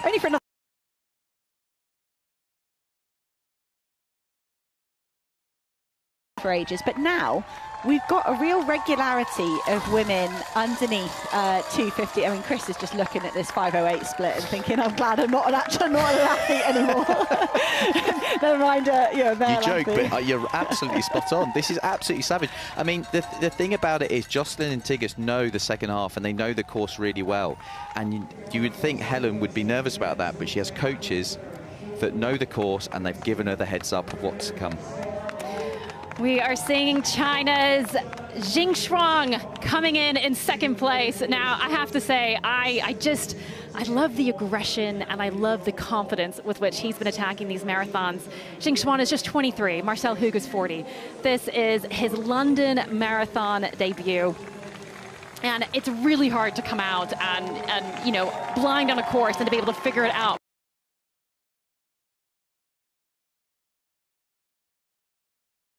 He lasted to the 15K mark. He lasted a bit farther on this one, but you can see the smile there, probably because it's over, but also because he knows that this has been a phenomenal performance. One of the things that China is known for is producing fantastic Paralympians, fantastic wheelchair racers. And the thing is, they come out every year at the Paralympics and deliver these phenomenal performances because they're training in-house. They have enough competition in China, they can do that. But you can't do that in a marathon. You have to come out, you have to have the experience. And again, for Jing Shuang to come out and get 2nd on his debut, that is a fantastic result. And that bodes very well for his future. And we now have David Weir coming in. Oh, he tried so hard to defend that London record. I call him Mr. London Marathon because 27 successive London marathons, 8 wins, 7 mini London Marathon wins. He's given it everything that he has to get 3rd place after the week that he has had. Unfortunately, having a problem with his chair in Boston, driving about 15 hours to Switzerland, getting it fixed, driving back to come out and deliver that performance for the home crowd. Fantastic showing from David Weir. Wonderful from David Weir. I think that's a 22nd podium for David Weir, and it's just brilliant to see him back on a podium. It's been a few years, with a few issues, and I think that step away from competing internationally, sort of in championships and focusing in on these World Marathon Majors, perhaps that's helped Weir get back on a podium. That men's field spread out, splintered, by the effort and the pressure from Hug. Conversely, on the women's side, we could be in for a brilliant finish between Tatiana McFadden and Catherine de Bruyne. Yeah, definitely as a racer, if I was competing, I would much rather have a race like Marcel Hug. I want to have a big buffer. I want to know that this is going to be in the tank. However, from an audience perspective, this is far more exciting. We have seen both of these athletes glued together right from the start. This is building towards a sprint finish, which is again going to be really exciting because we have two fantastic sprinters. We know that Tatiana Hazegud, she took, I think it was a silver medal in Paris in the 100 meters. Same thing for de Bruyne, a silver medal in the 100 meters. And it's phenomenal to think that you can have athletes with such scope in terms of what they have in their toolkit to use. But this really is going to come down to a burn-up unless somebody is brave enough to go from a few K back. How are they going to play this? Brilliant to see Tatiana McFadden, a multiple-time champion here at London Marathon, really taking it to Catherine de Bruyne. They'll have just a couple of kilometres, 3 kilometres or so left to go here.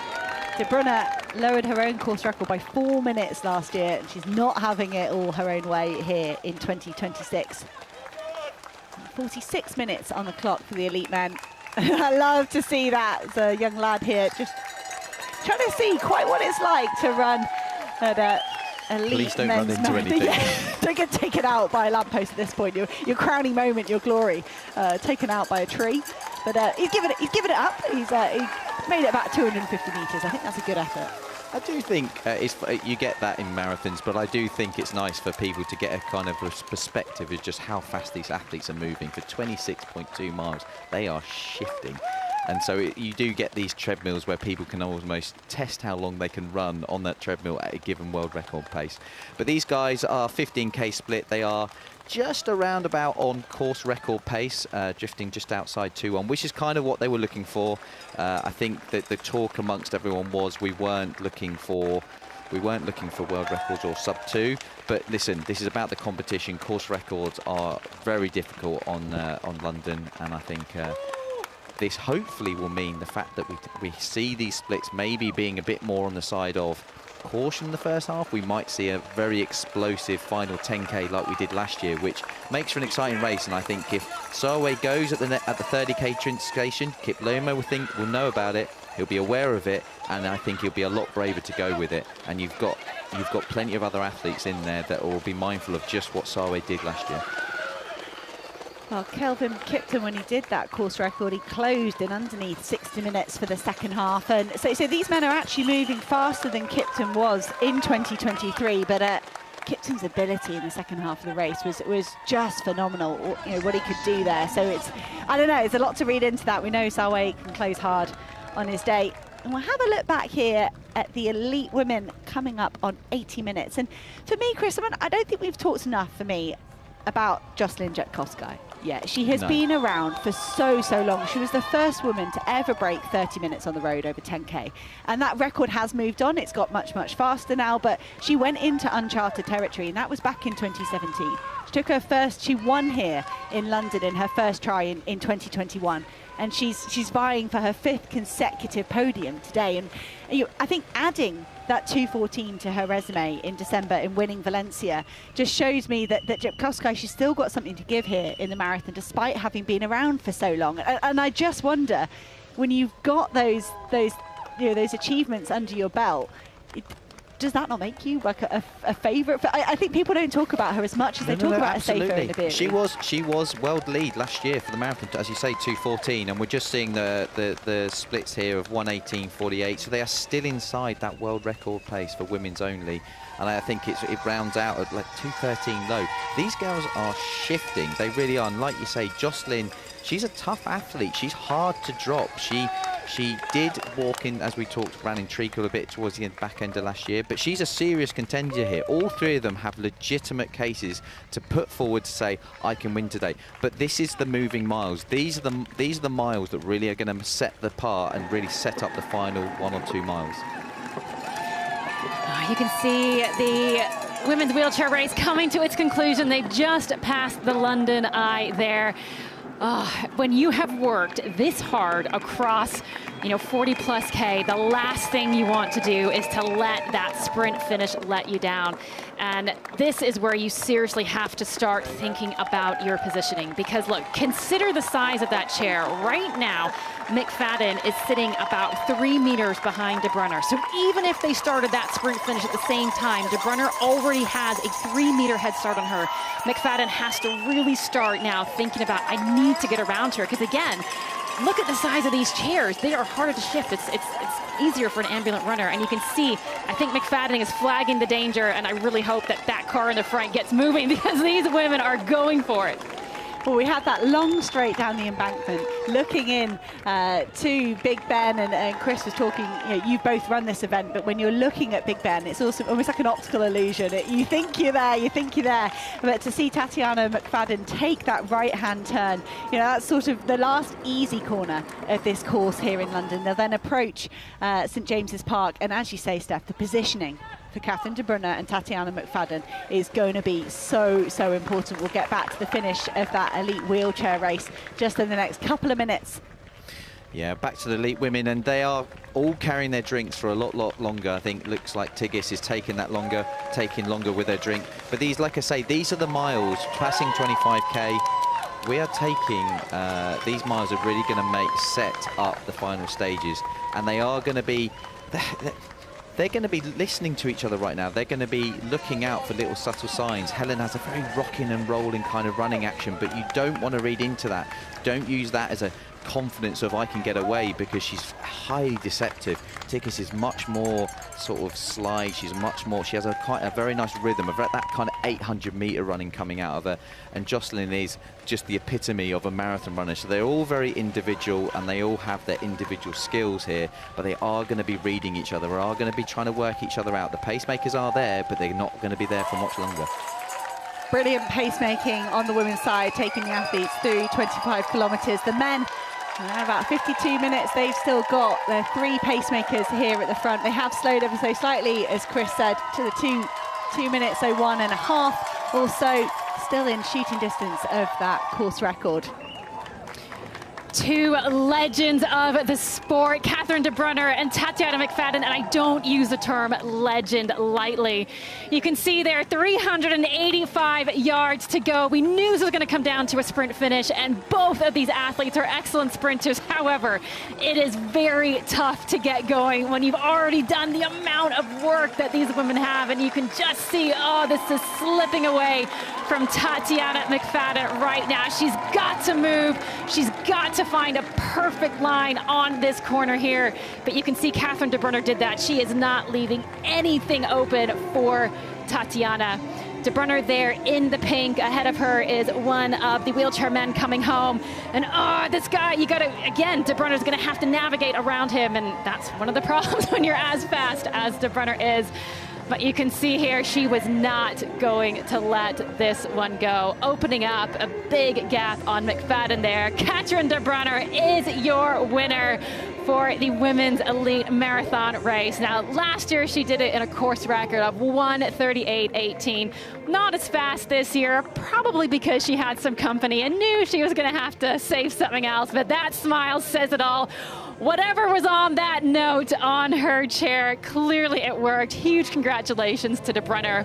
Took the win in Tokyo, came second in Boston, clearly decided she didn't like that, has come back and has won here at London. Nice finish there. Fantastic title defences in the wheelchair races from Catherine De Brunner and Marcel Hoog. I try and look for trends sort of through a day when you've got a wonderful spectacle like the London Marathon on, and previous champions regaining those titles, certainly a trend in the wheelchair races. And De Brunner, I think you're right, Steph, in the second half here, to have Tatiana McFadden breathing down her neck, she will have known she had to get the pacing, the positioning, everything right in the last, particularly couple of miles here, these complicated couple of miles at London Marathon. And that's a mark of a real champion, De Brunner, that she could keep her composure and manage that. And McFadden, just wonderful to see her back on a London Marathon podium. You mentioned that dominance a few years ago at this race, and I think hopefully she'll reflect and be happy to be back on a podium, but I think she would have loved to have taken another win. And this is Manuela Schär coming in third. And again, I feel like a broken record, but another legend of the sport. She herself has won 19 marathon majors, including 3 here in London. She won it in 2021, 2019, 2017. She won 5 Paralympic medals in Tokyo, the most by any track and field athlete at those games. 10 Paralympic medals in total, so versatile, and it's just so fantastic to see so many strong women in this field. Wasn't quite able to maintain the pace that De Bruyne and McFadden were setting. She knew that sometimes you just have to be wise and you have to sit off it. She knew that there were other women coming through behind her. And again, you mentioned it actually, Hannah, this is equal prize money here. And so even as soon as, if you know that the lead has gone, you still have to sit back and calculate in your head, okay, what is the opportunity still here for me? And Manuela Schär, I'm sure she would have enjoyed the crowd support here in London. They do line the streets here.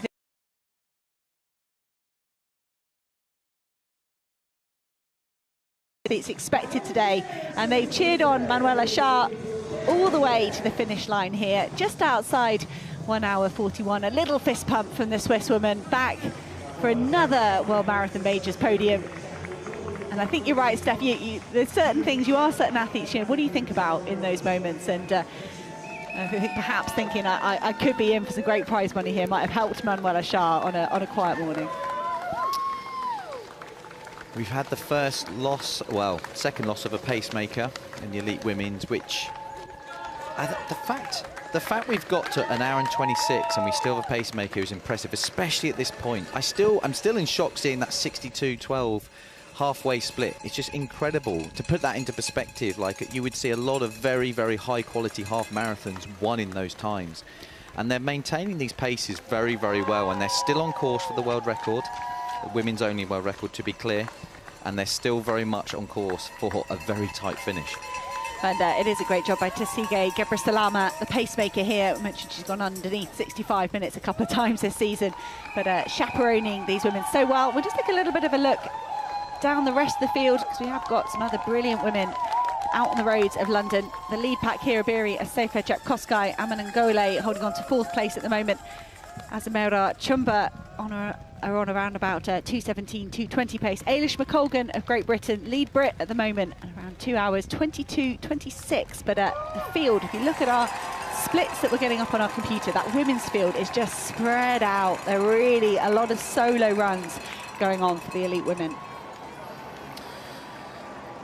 The elite men going over Tower Bridge, which is where the elite hotel used to be. It was a view, and you would see a lot of iconic pre-race photos taken with that in the background, but they have moved across to getting Buckingham Palace in the background for the pre-race. Not a bad alternative for the elite press conference call, but the field is slightly whittling down, and they are crossing the water now, and they are just inside world record split. Is that right? Yes. It is 57:21. I've been credited to Yomif Kajauchi. That could just be influenced by a bit of a sprint through a drink station. But Kelvin Kiptum in Chicago, when he set the world record of 2 hours 35, he went through halfway slower, around about 20 seconds slower than these men now. So they have put an injection of pace as they approach halfway. And sometimes I think you get the pacemakers, some of these men, they would have been requested to go halfway, and they could be just kind of desperately chasing that halfway point and lifting ever so slightly. The requested pace through halfway was 60.5. So we'll see what they manage. I mean, that would be ahead of Kelvin Kiptum's world record pace, but they really are working well in the men's race.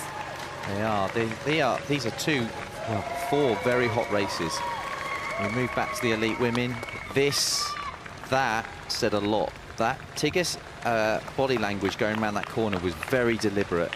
Now this is going to be interesting, because how brave and how long she can push this pace, because she's showing herself, she's having a little look, she's assessing, she's just testing the waters here to see.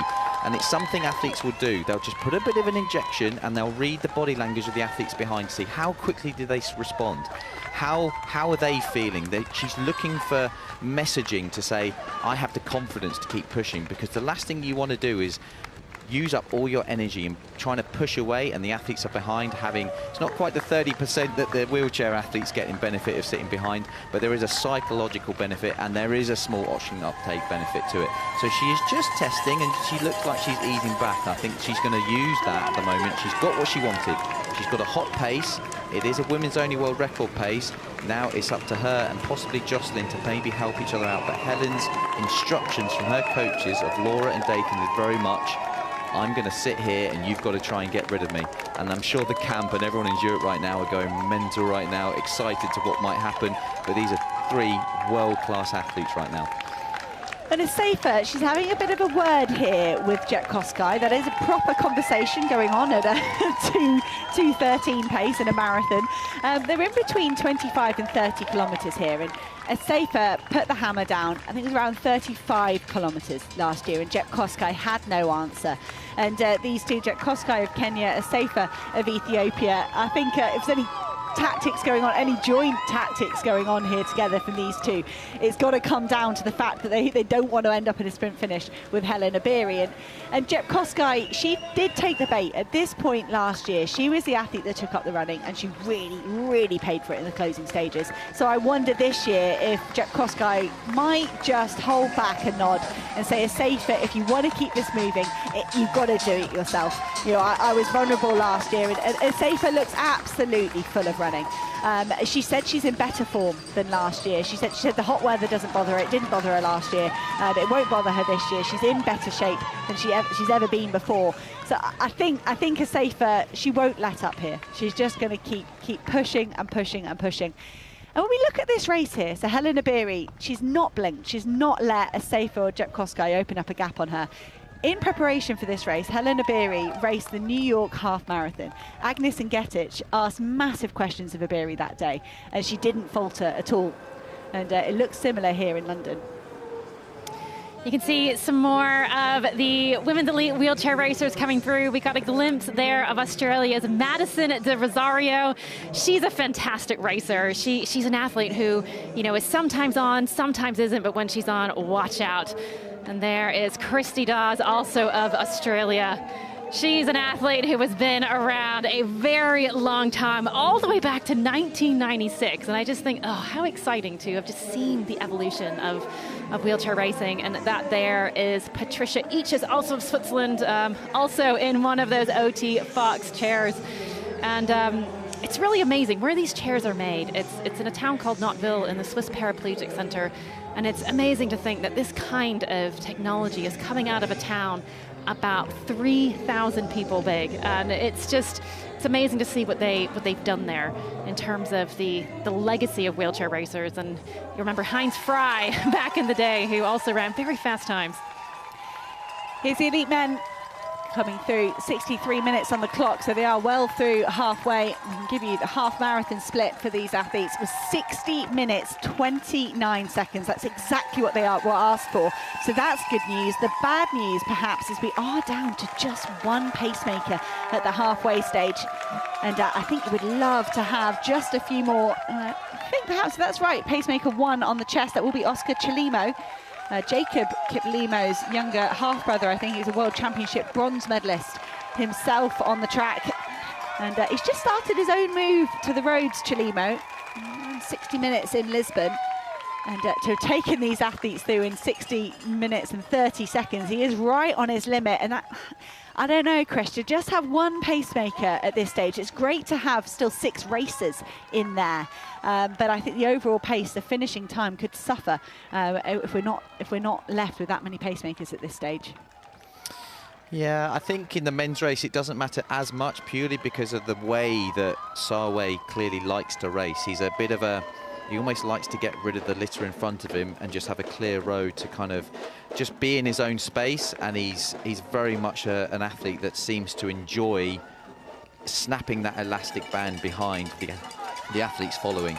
And in marathon, you have to be quite brave when you're doing that. You have to enjoy doing that to be good at it. And I think when the pacemaker drops out, I think that'll be more of a signal to Sarway to enter race mode and start entering that kind of gamesmanship that he has, or the plan he had pre-race with his coaches to decide what to do. And we're going to find out how much these injuries have been playing a part. But at the moment, He looks really, really relaxed. They all look really relaxed, and it's hard to read at this stage. We still need to get another 20, 25 minutes down the road before we really start to see where they're at.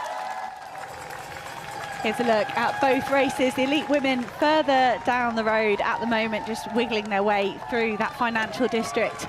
And they are through Canary Wharf. Getting towards the closing stage. I think the crowds start to build again as you come out of the Isle of Dogs and Cutty Sark, and the noise will rise. You can see they've gone through 30 kilometres. Jocelyn Jepkosgei, I mentioned that she took the bait last year and she was the one to push the pace, and I think it's happened again. I think Asafa will have just let the pace lull. She will know she's got that power move at 35 kilometres, and she'll want to save some energy for that. Jocelyn Jepkosgei almost looking around. I wonder if she was being clipped by Helen Obiri. And I mentioned just before we cut off to see some of the other wheelchair finishes, I referenced this half marathon in New York.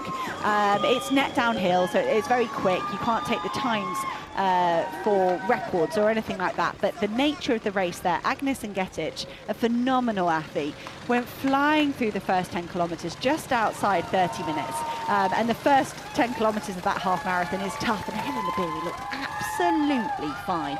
Ngetic imploded. Obiri flew away, lowered the course record at that event by some 30 seconds or so, beating Sharon Lekady, who just went on to dominate Boston Marathon. So all the indications in the build-up are that Helen Obiri is in phenomenal shape. And at this point in her career, for the Kenyan woman, the track superstar, to choose to come to a faster marathon, I don't know, I love the fact that she's gone to those tough courses and just tried to win races, but to come here to this fast race, she must feel very ready to expose herself in this race and not hide on those hilly courses, to come up against Asafa and Jepkosgei. She must be very confident in her abilities.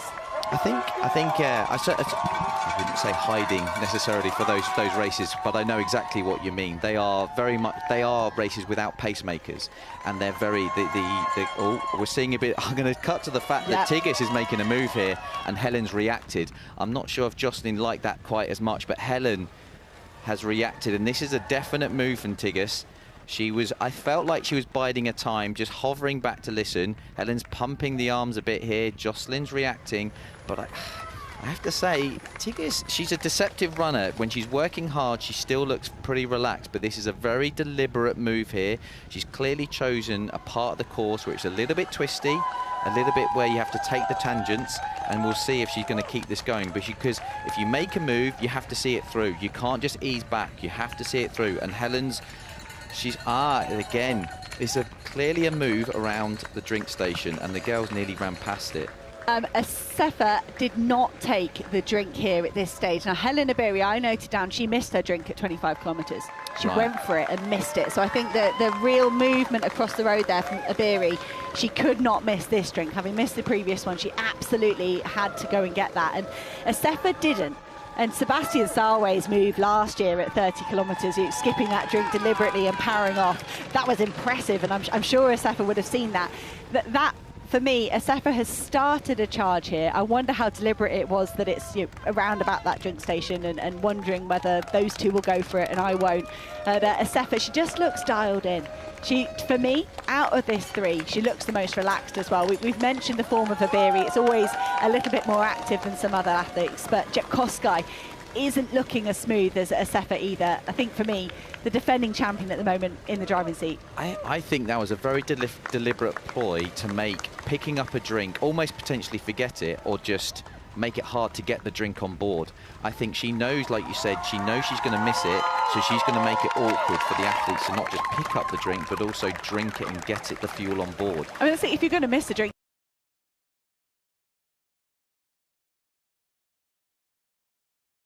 at the front, and we'll catch up with the rest of the athletes in the field. Amanangole holding on to 4th place at the moment. She's on around 2:18 pace.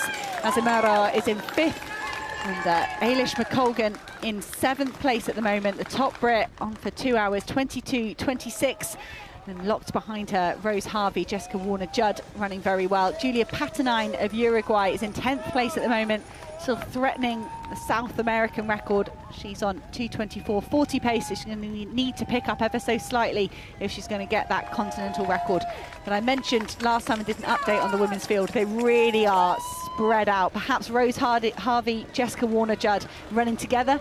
Everyone else, the 14 women in this elite field, are basically running solo. It's a tough way to run a marathon, that, and I think that's the nature of having these women's only races, is you are signing up to potentially quite a lonely run, but again at the same time it opens up a whole new world of records, which is what we're trying to hopefully see today, a women's only world record. And I have to say, this is really interesting to read, because I don't think Tigges has necessarily completely come off the throttle. She's definitely put an injection in, but she's kind of gone hard, and only she knows how long she's prepared to push this for. It's one of the psychological games you play, is Tigges knows how much I'm prepared to go for, and the girls behind will have to trust that they can have the energy to go with this, because she might just suddenly stop. But at the moment, these girls are coming together, and she's keeping the pressure on. They've got their drinks on board, they're settling back, but this is very much a part of the plan here, and they're going to have to hang tough. We've still got another half an hour of running to go. Back at the front with the elite men's race. We know they're going very, very quickly through halfway, underneath world record pace. But remember, of course, Kelvin Kipton, that second half, he was, in his short career, legendary in what he could do in the second half of a marathon. We know Sebastian Sawe can close hard. His last 12 kilometres on the streets of London in 2025 were in sub-2 hour pace. And Jacob Kiplimo is just at the back of this pack, the second place finisher from last year. You can see him there in the light blue and orange vest. Might have, I don't know, none of them are holding drinks, so it wasn't a drink station, but perhaps just taking a moment to gather. Yomif Kajalcha on his debut, going with this front pack. Now, Chris, when I was considering Yomif Kajalcha coming through to this full marathon distance, and I look back at some of those track races, especially last summer, he was attacking races on the Diamond League, trying to go for world records over 5K, faltering massively in the last kilometre or so, you know, slowing way down. I was going to think, this is not the guy that's got the temperament for a marathon. We've talked about Sawe and his patience and his ability to read the race. Kajalcha just missed his drink now, actually, at 25K. Looked a bit frustrated, looked round, but Kajalcha has shown a patience here in this marathon that I don't necessarily see in his track races, and that's, for me, that was the missing part in my confidence to whether he could transfer those track accolades to the marathon. And so far, Kajalcha, I think he's been brilliant. Absolutely. I was wondering why Kiplimo was hanging at the back, and it might have been to do with he knew with the drink stations coming up and he knows how important it is. But I mean, when I was coming into the sport, athletes on the track, it wasn't a given that you would go and do a marathon. There wasn't as many marathons, and it wasn't necessarily in the thought process of the destiny. And as I was coming through, I did go and run a marathon, but it was still not necessarily a given that 5 and 10K athletes would necessarily do a marathon. Now it just seems like an acceptance that if you are doing distance on the track, one day you will go onto the roads, and it almost like that gateway of 5K, 10K on the roads would lead you to the half and eventually the marathon. So it's exciting because, especially with the advances in technology, pace matters. If you can, and this is one of the things that we're exciting about Kajalcha, he has pace, he has the ability to hold very high. He's run a 57.5 half marathon. He has the ability to run quick, and I think that is coming into play more than ever with marathon. Before, it used to be, you didn't necessarily need to be quick over the shorter distances because you could just be almost like a diesel engine. Now, you need to be quick and you need that diesel engine, and it's possibly easier to train the diesel as long as you've got the fast legs to begin with. Well, Yomif Kajalcha, he held the world record for the indoor mile for 6 years, 2019 to just last year. And if Jared Naguse broke it, and then Jakob Ingebrigtsen broke it, you know, these real track specialists. Kajalcha was that world record holder for so long, and you know, it seems mind-boggling that someone can have that range all the way up. And Kajalcha, he's just looked so smooth throughout this race, and I do wonder, he's had a long track career, Kajalcha, and he nearly finished it on a high in Tokyo with the gold medal. He just got beaten by Jimmy Gressier in the closing stages, and I think Kajalcha would have loved to have signed off that track career with a global title, but I also wonder whether that was just confirmation that his future had to come in the roads. He's been sort of the bridesmaid but never the bride on the track. He's in the all-time rankings. He's so high in so many events, but perhaps he knows for sort of true greatness in this stage of his career, he's got to step away and attack the roads.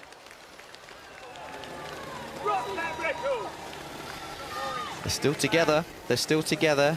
Do you know what, as well, the amount of times we see, especially at this stage, you start first by having little surges and you're testing the water and you see how athletes react. Then you revert to another tactic of a bit longer, surging not quite as fast for a bit longer. 5:03 mile in there, wow. These athletes, she is punching. Asafa is punching these young ladies behind her hard, and 5:03 is getting back closer to that 2:10, 2:11 sort of pace, just for that mile, bearing in mind. This is, obviously, we're going to take the average for this race. No prizes for a road. No prizes for one. But my point is she's punched, and now, and it's quite often you see this, when athletes are punching and they're not necessarily getting the results they want, they will start to weave, they will start to move on the road. They're trying ever so desperately. And this is the narrative we thought at the start of this race, that Asafa knows she needs to do some damage in the legs. And the longer they are still there, the longer the danger is a threat. Asafa is pushing from the front here, 1:35.21 through 30 kilometres for the lead 3. And they're going way faster than Paula Radcliffe did when she set the course record here. They're 75 seconds underneath that long-standing course record at 2:15.25. So that is going to go, surely. And it will be, I'm sure, a new women's only world record, that mark currently with Asafa, the race leader, at 2 hours 15 and 50. But they knew it was going to take something. There's no surprise that that's the pace they're operating at. We knew it was going to take something like that to win today. And as these miles are unfolding and the kilometres are ticking off, we still do have these main 3 in contention. But I think what you're saying is right, Chris, that the moves, the little darts from Asafa are significant. She's going into those corners and attacking them. And it's almost as though the other two, Jet Kosgei and Iberi, they're slowing down for the corners and then having to work to stay with Asafa. I think she looks the strongest at the moment. She does, but again, you know, marathon running is a lot about weathering storms, and you can feel terrible 1 minute and you can feel great the next. And I am looking at the body language of Jet Kosgei and Helen, and they look a little bit better than they did maybe 5-10 minutes ago. And that's the point. Sometimes you just have to trust in yourself that I might not feel great, I might only feel like I've got energy for 1 or 2 miles and I've still got 5 or 6 to go, but sometimes you just have to take faith that the fitness will kick in, the fueling will kick in, and I will feel better down the road. And at the moment, Tigges has to trust herself that she can hold that pace, because if she tries to get a gap, it's not just getting the gap, it's holding the gap. And at the moment, if I was the athletes behind, I would be starting to read her body language of she's not necessarily feeling like she's got a huge amount more of front foot running to come. And so this is turning into potentially a bit of a scrap over 10-15 minutes. But Tigges will be thinking, what do I do next? And at what point do I leave it before I make a move where I don't look back? She just ushered Helen Iberi through and said, come on. And which isn't, like you said, Dathan Ritzenheim, the coach of Helen Iberi, much of her career, whole track career based largely in Kenya, and then for this road career she moved over to Boulder, Colorado, teamed up with Dathan Ritzenheim. It's been a wonderful move.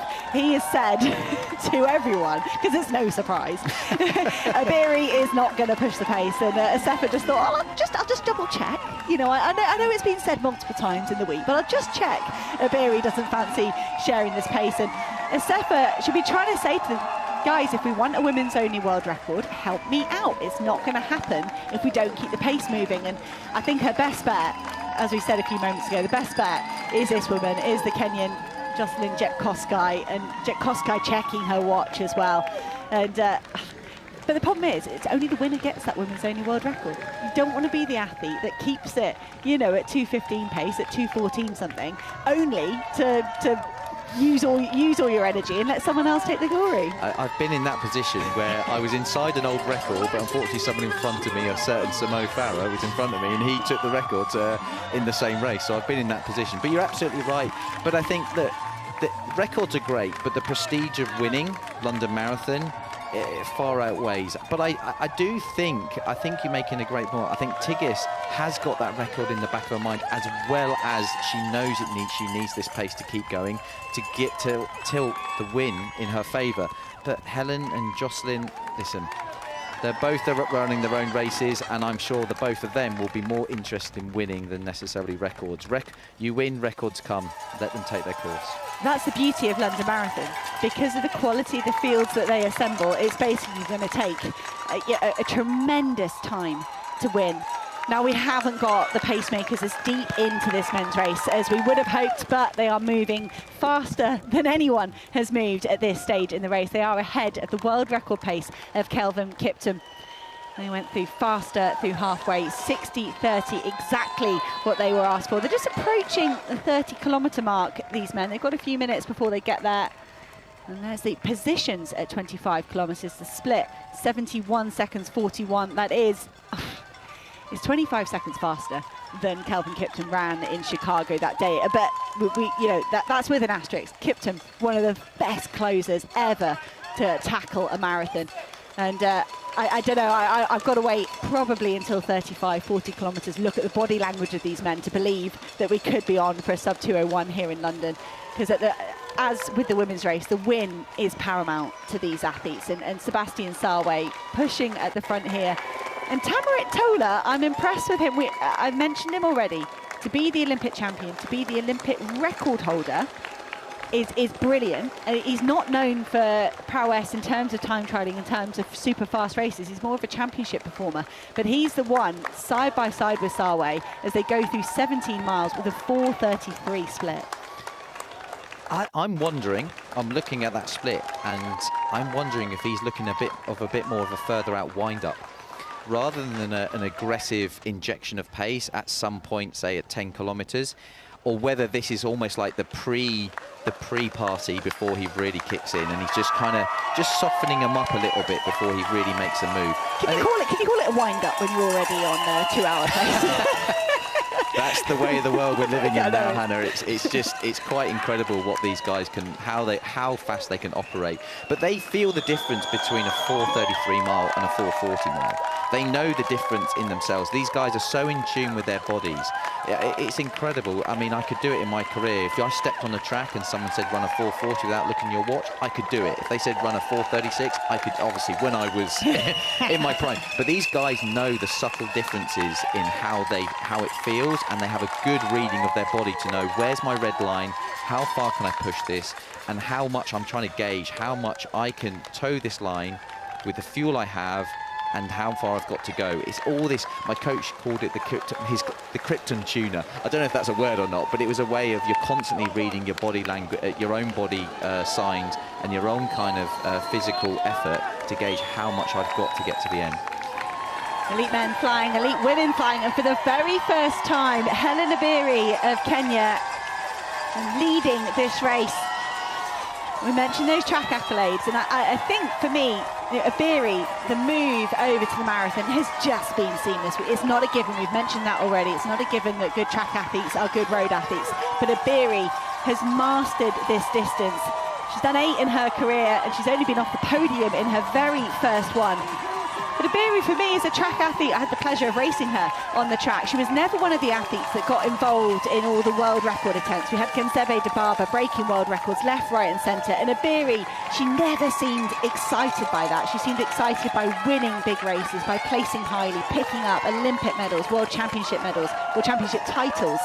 And again, I just see she would not come and race one of these faster marathons unless she was ready for it, unless she wanted to find her limits in terms of her PB as well. No, this is really interesting, because this is not necessarily what Dathan and Laura and her team at the moment will be over the moon. They might be able to making this might make them a little bit nervous, but getting the splits here, we're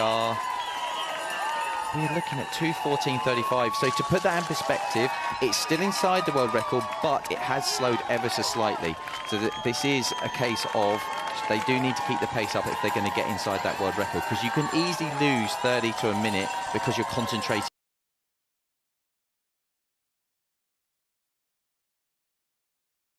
win and ignoring the pace you're trying to run at to get records.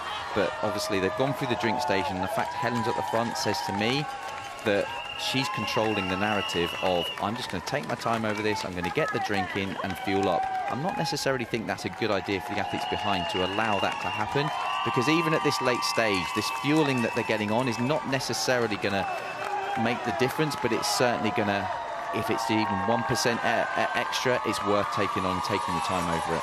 I think she just offered Tigges a drink there. I tell you what, Such a that was a real gamesmanship there. That was, wow. Do you want one? I mean, surely that's a little bit of mind game, saying, I feel so agree. good. At 1 hour, 55 minutes, I'm going to offer some of my toughest competition here in a marathon, a sip of my drink. But Iberi clearly feeling confident if she's at the front. And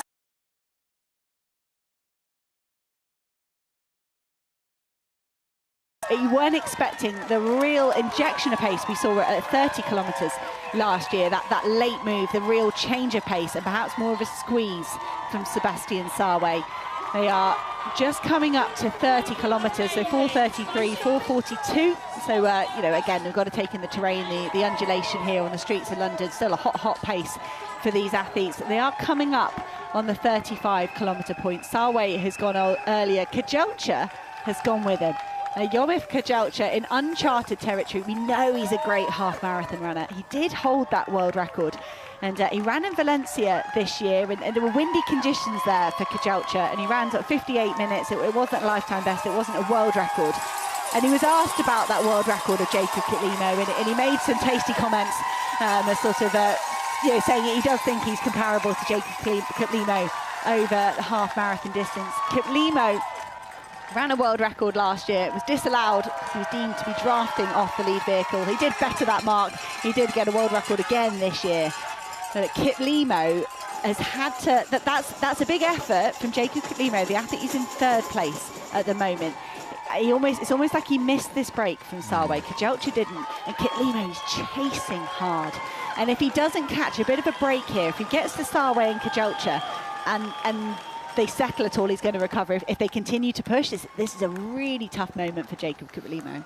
Yeah, I was watching, and I didn't think Kiplimo necessarily wanted that gap to be there or physically needed it to be there. So I'm not sure what happened. I did miss that, not looking at the stream. But I'll tell you one thing, Sawe won't care at all what the athletes are doing behind. He's in his own little world right now, and he's going to be running to his own heartbeat and his own ambitions, and whether Kiplimo's on the back or not he's not going to matter one jot. But Kejelcha, my only nervousness is for Kejelcha. He's a track runner. All he knows is sitting at the front and being on the shoulder of the leader, and he's got to listen to his marathon brain as well. Now, and he's taking those arm sleeves off, which that does tell us a little bit that he is having to work, he is having to concentrate, and he's got a half an hour of entering a zone that he won't have gone into before. So he has got to think a little bit about playing the long game and not hopefully hit the wall. Well, just a quick note as the leaders go through 19 miles, the chase pack, the second pack, featuring Amanal Petros, the silver medalist from the World Championships. They are moving at 2:02:30 pace. And if Amanal Petros can hold that to the end, he would take a whopping minute off the European record. So Petros moving well alongside the likes of Joshua Chepkosky, Kamura, Lasoy, Gabina. They're all operating.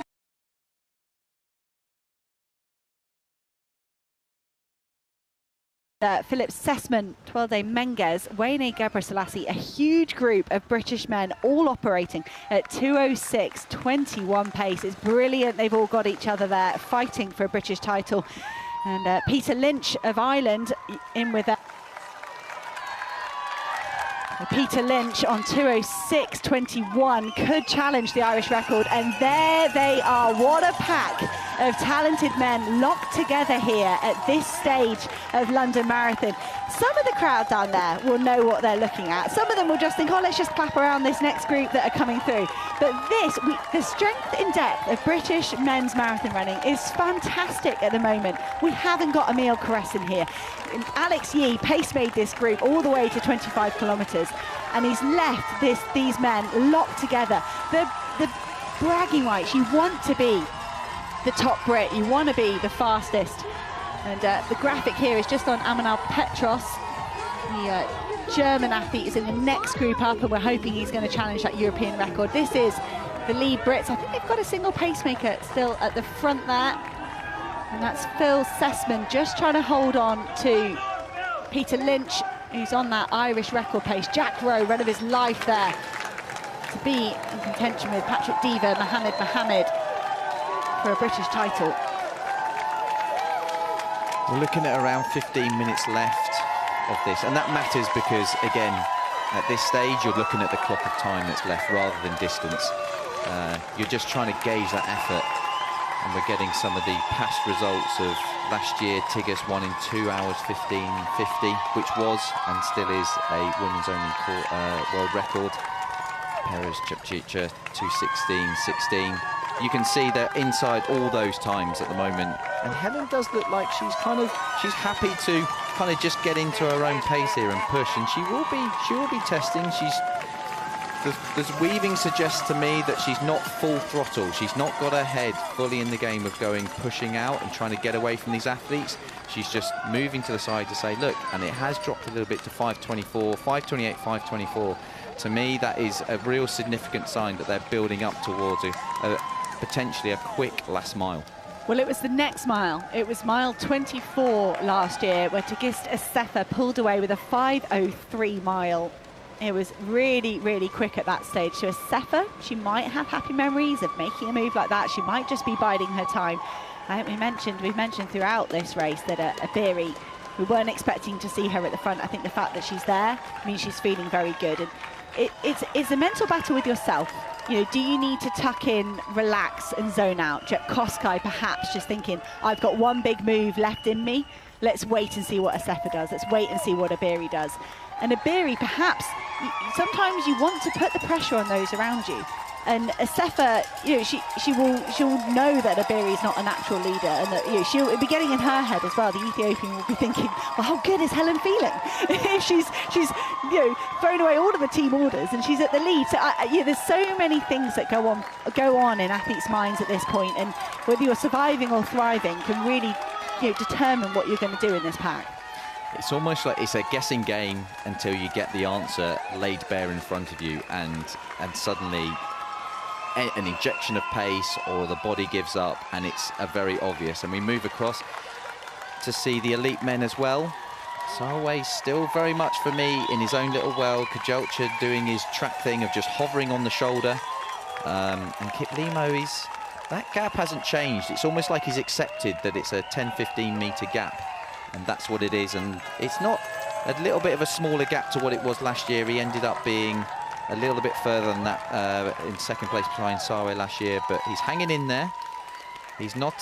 He's certainly not giving up the chase, and that is not a gap that will be a nuisance to anyone. It will just be a gap that he's keeping an eye on it, and it's not imperative that you're right on the back of athletes at this stage. It's just important you can see them. Well, the significance here, we're in between 30 and 35 kilometres here.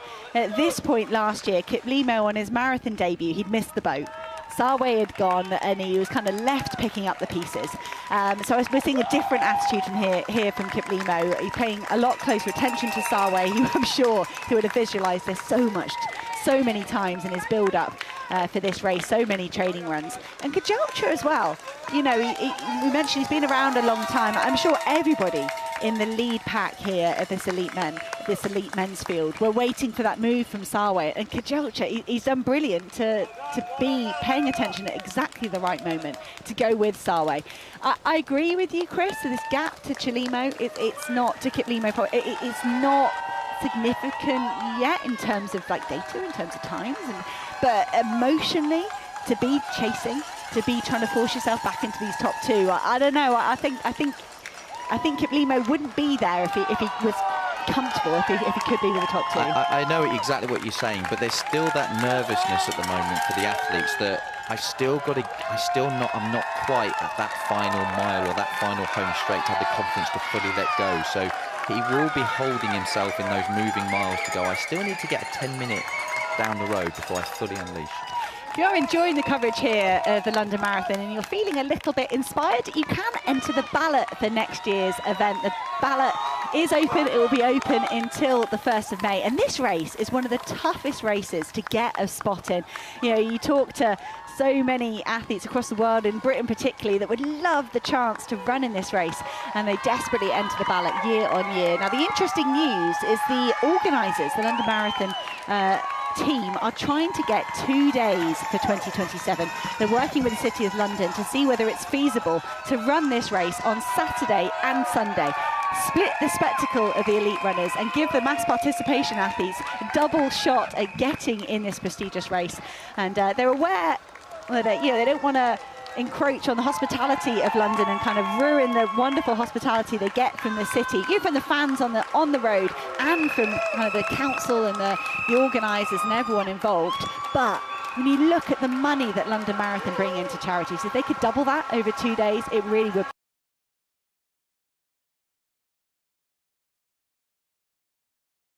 One of the questions I get asked a lot, I competed in the London 2012 Paralympics, and people say, what was it like with 80,000 people cheering for you? Honestly, the London Marathon recreated that experience, which I'm so pleased, because I want everyone to know what it's like to have 80,000 people. Well, actually, I think it's 800,000 spectators. I have 800,000 people cheering you on. There's nothing like it. I guarantee, sign up if you get the chance, start training. You will not regret it. Although, to be fair, I did kind of regret it at mile 35 or kilometer 35, but then I got over it. We don't talk about that. Don't think that's a problem for future entrants. 20 miles, 4:23 from Sebastian Sarway. That's why Jacob Kiplimo isn't with these top two. That is real turning of the screw from Sebastian Sarway. I'm impressed with Yomif Kejelcha. He's got to be loving the fact that these miles are ticking off and he is still there. I think with every mile that Kejelcha could reach out and touch Sebastian Sarway, the nerves, the anxiety about doing this 26.2 will be melting away for Kejelcha because he's mastering it. Jacob Kiplimo, I don't know, Chris, I don't think if Kiplimo gets back onto this pace, unless he thinks Sarway is going too fast. Unless he thinks this is a crazy move. No one's out of that race. No one's out. They're all very much in it, as we are in the elite women. All three of these ladies could win this race as well. These are two very, very open races right now. And we're coming up towards the Big Ben sign, as you mentioned earlier, Hannah. This is very much a comforting sign, but also a sign where I have to say I haven't been involved in too many sprint finishes at the end of London Marathon, thankfully, because you do all that effort, you get to 26 miles. Oh, wow. Helena has thrown down a 5:04. I have to say, this is unexpected. Absolutely brilliant, but unexpected. Helena Beery has done a to just Asefa from last year. She has. Asefa did a 5:03 at this point, and what a mental game to play. Kind of instead of, like we said on this men's side, everyone waiting for Sebastian Sarway's big move, for Helena Beery to say, oh cool, yeah, I read what you did last year, I'll have a go. And off a faster pace, Helena Beery dropping a 5:04, and now it's her turn to invite Asefa through. And Asefa, because she can't say no. She asked that question 10 minutes ago. You can't very well not take up the invitation of Helena Beery. Go for it. As Iberi's going to try and get that drink. Oh, that's good sportswomanship from these three. I think if you're in a track race and there was a gap open up like that, or you felt a competitor was boxed, you just go for it. But I think at this point, coming up on 2 hours and 10, I think that was good from Asefa just to say, all right, come on, let's all get our drinks and then do battle. I tell you what, like in a Formula One sense, you have the line. I think she had every right to hold it, but fair play, she didn't. She got it, because again, at this stage, I know we're coming to the final stages. What these ladies are doing right now is they're getting that fuel into their mouth, and what that is doing is getting messages to the brain just to give them that pep. It's not going to get into their stomachs and fuel their muscles, but it's going to get the message to the brain just to give them that extra little bit for the end. But that was, fair play. That I have to say, that's what I like to see. Hopefully that will translate to a fair result at the end. But that was it. That was a quick mile from Helen, really quick, and we're still just inside women's only world record pace. It's a 2:08:27 through 40 kilometres for the lead three athletes. We mentioned the long straight towards Big Ben, the optical illusion, because once you're at Big Ben, you can just start to think about the finish and the relief of that it just dangles there in front of you. Tigist Asefa looking good, tucked in behind Helena Beery. Jocelyn Jepkosgei still full of running, and I wonder the confidence from Jepkosgei from that 2:14 in Valencia. We know Valencia is super quick, we know it's a fast course, but she's got to be buoyed by the confidence of the way she finished 2025. Yeah, we'll get back to that race very soon, but we're on back to the men's race, and still Sarway still putting the pedal to the metal. Kejelcha still hanging. I love these little grip teeth. They're 4:29. I mean, listen, it's still, effort-wise, it's still going to sit in that family of he's pushing the pace right now. The subtle differences based on the course will give you the subtle seconds differences, but the effort is still the same. Kiplimo, I can see, he's hovering in the background. He's very much like that as a runner, isn't he? He's very much like a hoverer, for lack of a better language. But he's still there. That gap is still very much doable. It's still very much catchable. And again, the longer he can stay there, the closer he'll get to the finish. He'll have the confidence to put that injection to close them down. But he's drifting.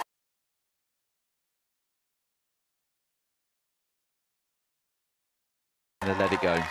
So yeah, Kajelcha lurking. What would you say about Kiplimo? He's in the wings. I don't know, Kiplimo, if he doesn't get back onto this in the next 4 or 5 minutes, I'm not sure Jacob Kiplimo is going to match his second place from last year. He looks good for a podium though. There's a big gap behind Kiplimo, but Kajelcha on a marathon debut, this is absolutely phenomenal. He's still on for a super quick time. We know Kipton was absolutely flying in the closing stages in Chicago, but Sarway did that last year. He finished off this race at sub 2 hour pace.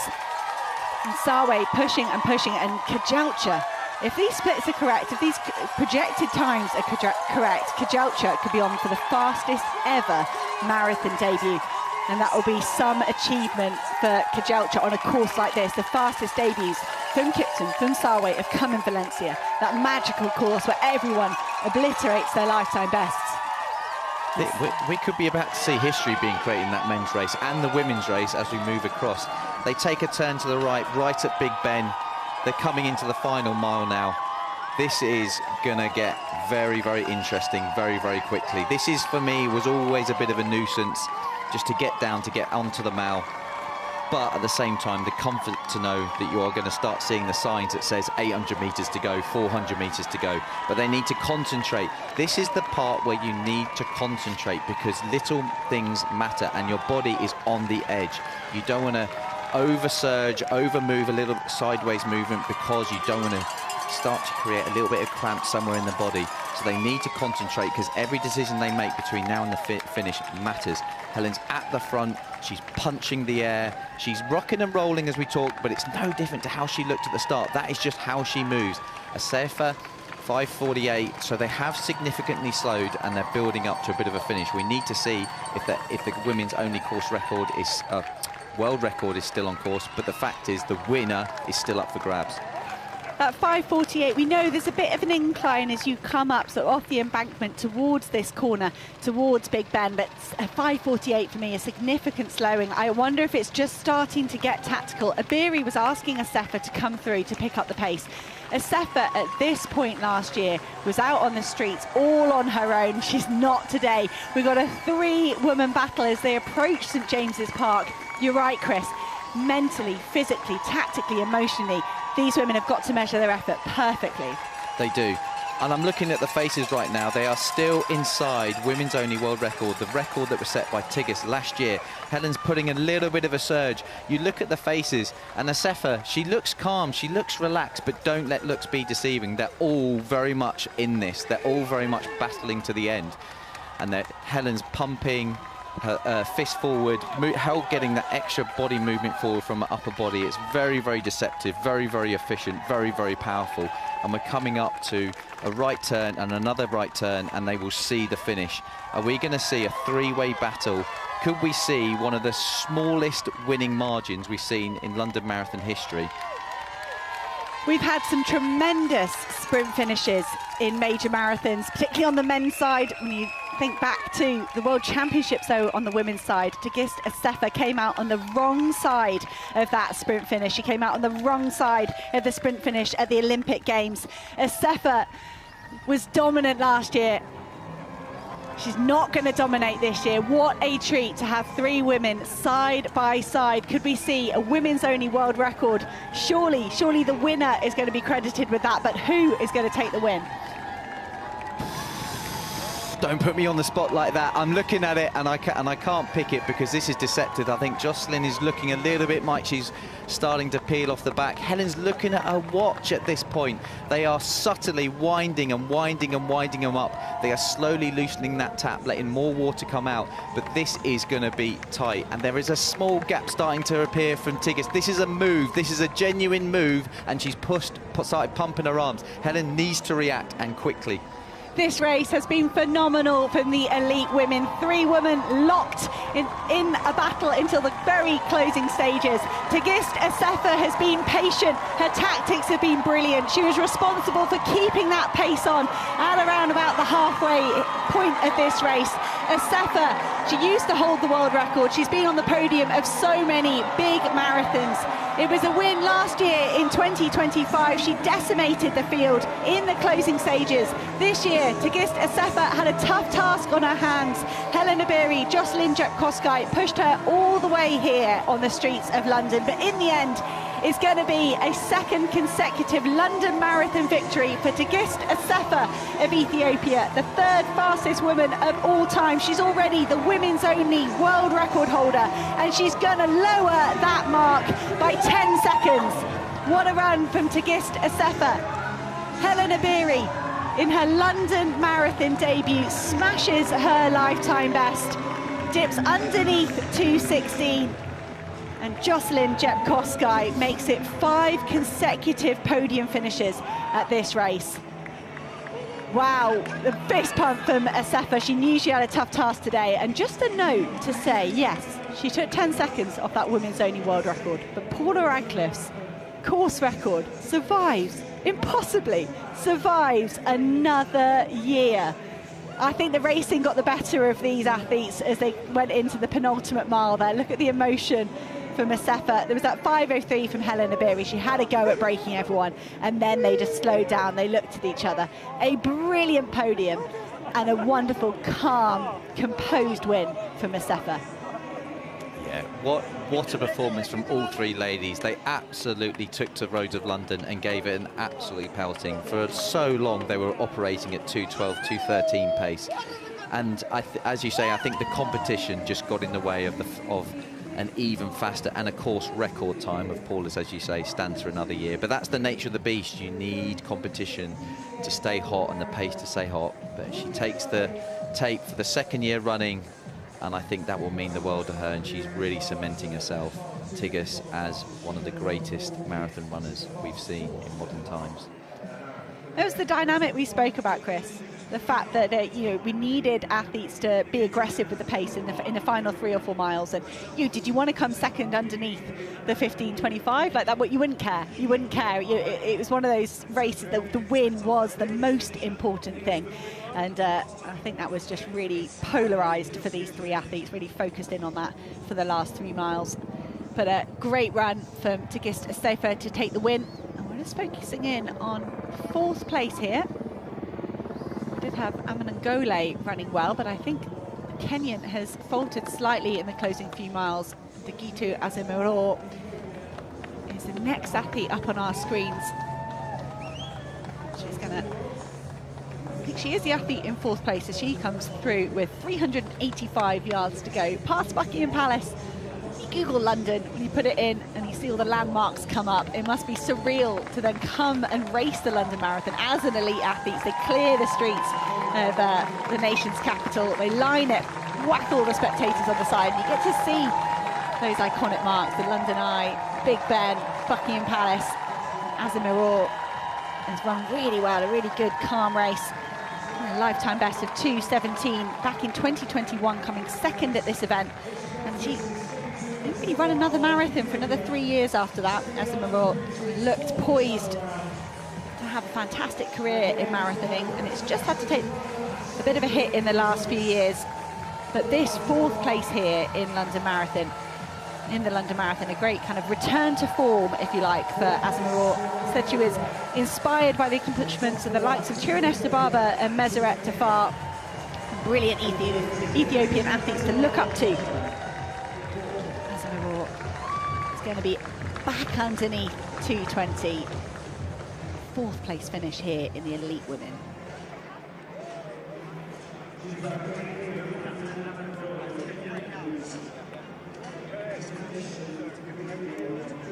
Just showing the effort of the full marathon distance here. Those three are up on their feet. There's a lot of emotion kind of going on with the support staff, if you like, the agents, the coaches, the family across the line here. And I don't know, Chris, as we look back just briefly on this race, Helena Beery, that 5:04 at 24 miles, was that the wrong call?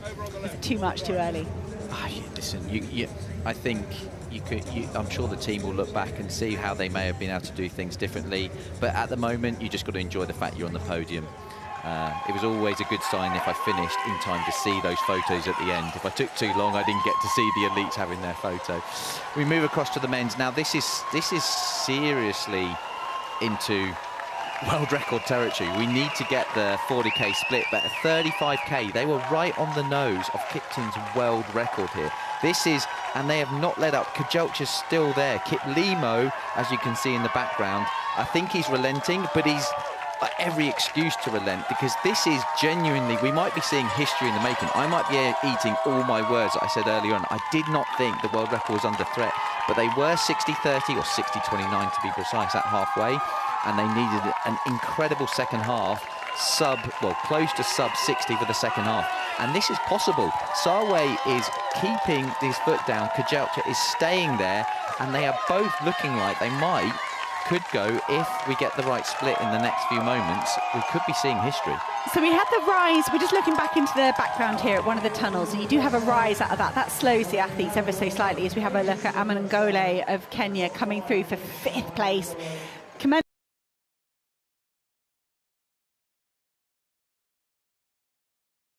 Jep Kosgei, but Amanangole has had a tough second half here. I think respectable time though, 2:21:20 or so for Amanangole. She's the 2-time winner of the Abu Dhabi Marathon, and now she can call herself a London marathoner, 5th place finisher. She looks in a bit of trouble there, Amanangole. Back to the elite men's. I'm nervous about this split. I've got to say, I really am nervous about it, because as you can see, we're coming up to Big Ben. They both look like they have the look on their face that we can go all the way here. They're within 10 minutes, and they will know in their own bodies, they will know in themselves what they've got left. The only question mark will come down to the sprint.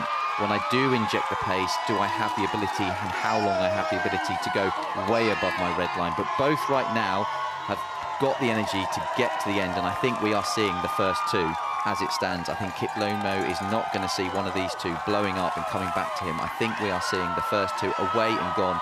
It's now about records. A 4:12, wow. Oh. Wow.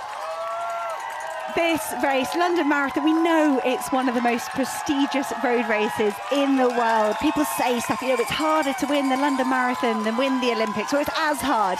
But it's not renowned as being a super fast course. We've got the likes of Valencia, of Berlin, of Chicago. That's where you go to chase records. But today, Sebastian Sarway and Yomif Kajelcha are challenging the fastest time. How is he looking so relaxed? How does he look this relaxed? Both of them? Well, more Sarway, but they both, it's incredible. And Sarway just weaving. So Sarway going for a drink here. This would be the final drink. Kajelcha, I don't know, he's looking sideways ever so slightly. There's a bit of wasted energy there, just in terms of chopping and changing. We're splitting hairs here if we're going to get near Kelvin Kipton's world record of 2:05:35. There you can see the results from the last few years. That course record of Kelvin Kipton, 2:01:25 back in 2023. It wasn't ideal conditions there. It was slightly wet underfoot.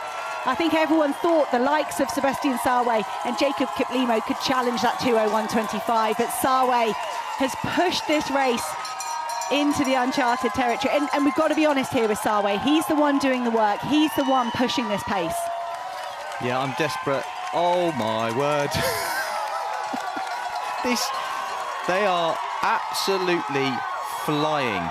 They are not just inside world record time, they're inside 2 hours, sub 2 hour territory. Not just, we thought if this was ever going to happen, it would be one athlete on their own, completely in their own world. We're seeing two athletes, and Sarway is still pushing. He's trying to win this race, and he is on sub 2 hour pace.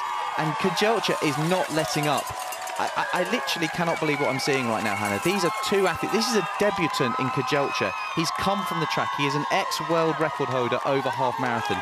He is a highly decorated track athlete. He's treating this marathon like it's just another event to do, and he's just not even taking the time to warm up. We are seeing history in the making right now. This is better than you ever could have expected. We knew there were good conditions. We knew it was a phenomenal field. But this, from Sebastian Sawe, doing the work, pushing the pace. Everyone has spoken about whether Sebastian Sawe could challenge the world record. Everyone around him, his coach, his agent, himself, has said, don't let's start talking about sub 2 hours. That's too exciting. But he's taking it there. But Chris, Yomif Kajelcha is right there. This is not a one-person race. Yomif Kajelcha is on the shoulder of Sawe, and he's not faltering. Kajelcha looks locked in. He looks, oh, I don't know. Just as I said it, is that a bit of a gap between Kajelcha and Sawe? It doesn't matter. They're both absolutely flying. I'm getting goosebumps. I'm nervous about what we're seeing right now, because usually at this stage you can see each other cancelling each other out because of the pace they're going at, and they ignore records and they go for the win. But this is working brilliantly. We're coming up, that is the last little upward turn, so you can almost forgive Kajelcha for doing that, but I think it is a genuine reaction to the fact he cannot necessarily hang on to Sawe. But are we about to see two men break two?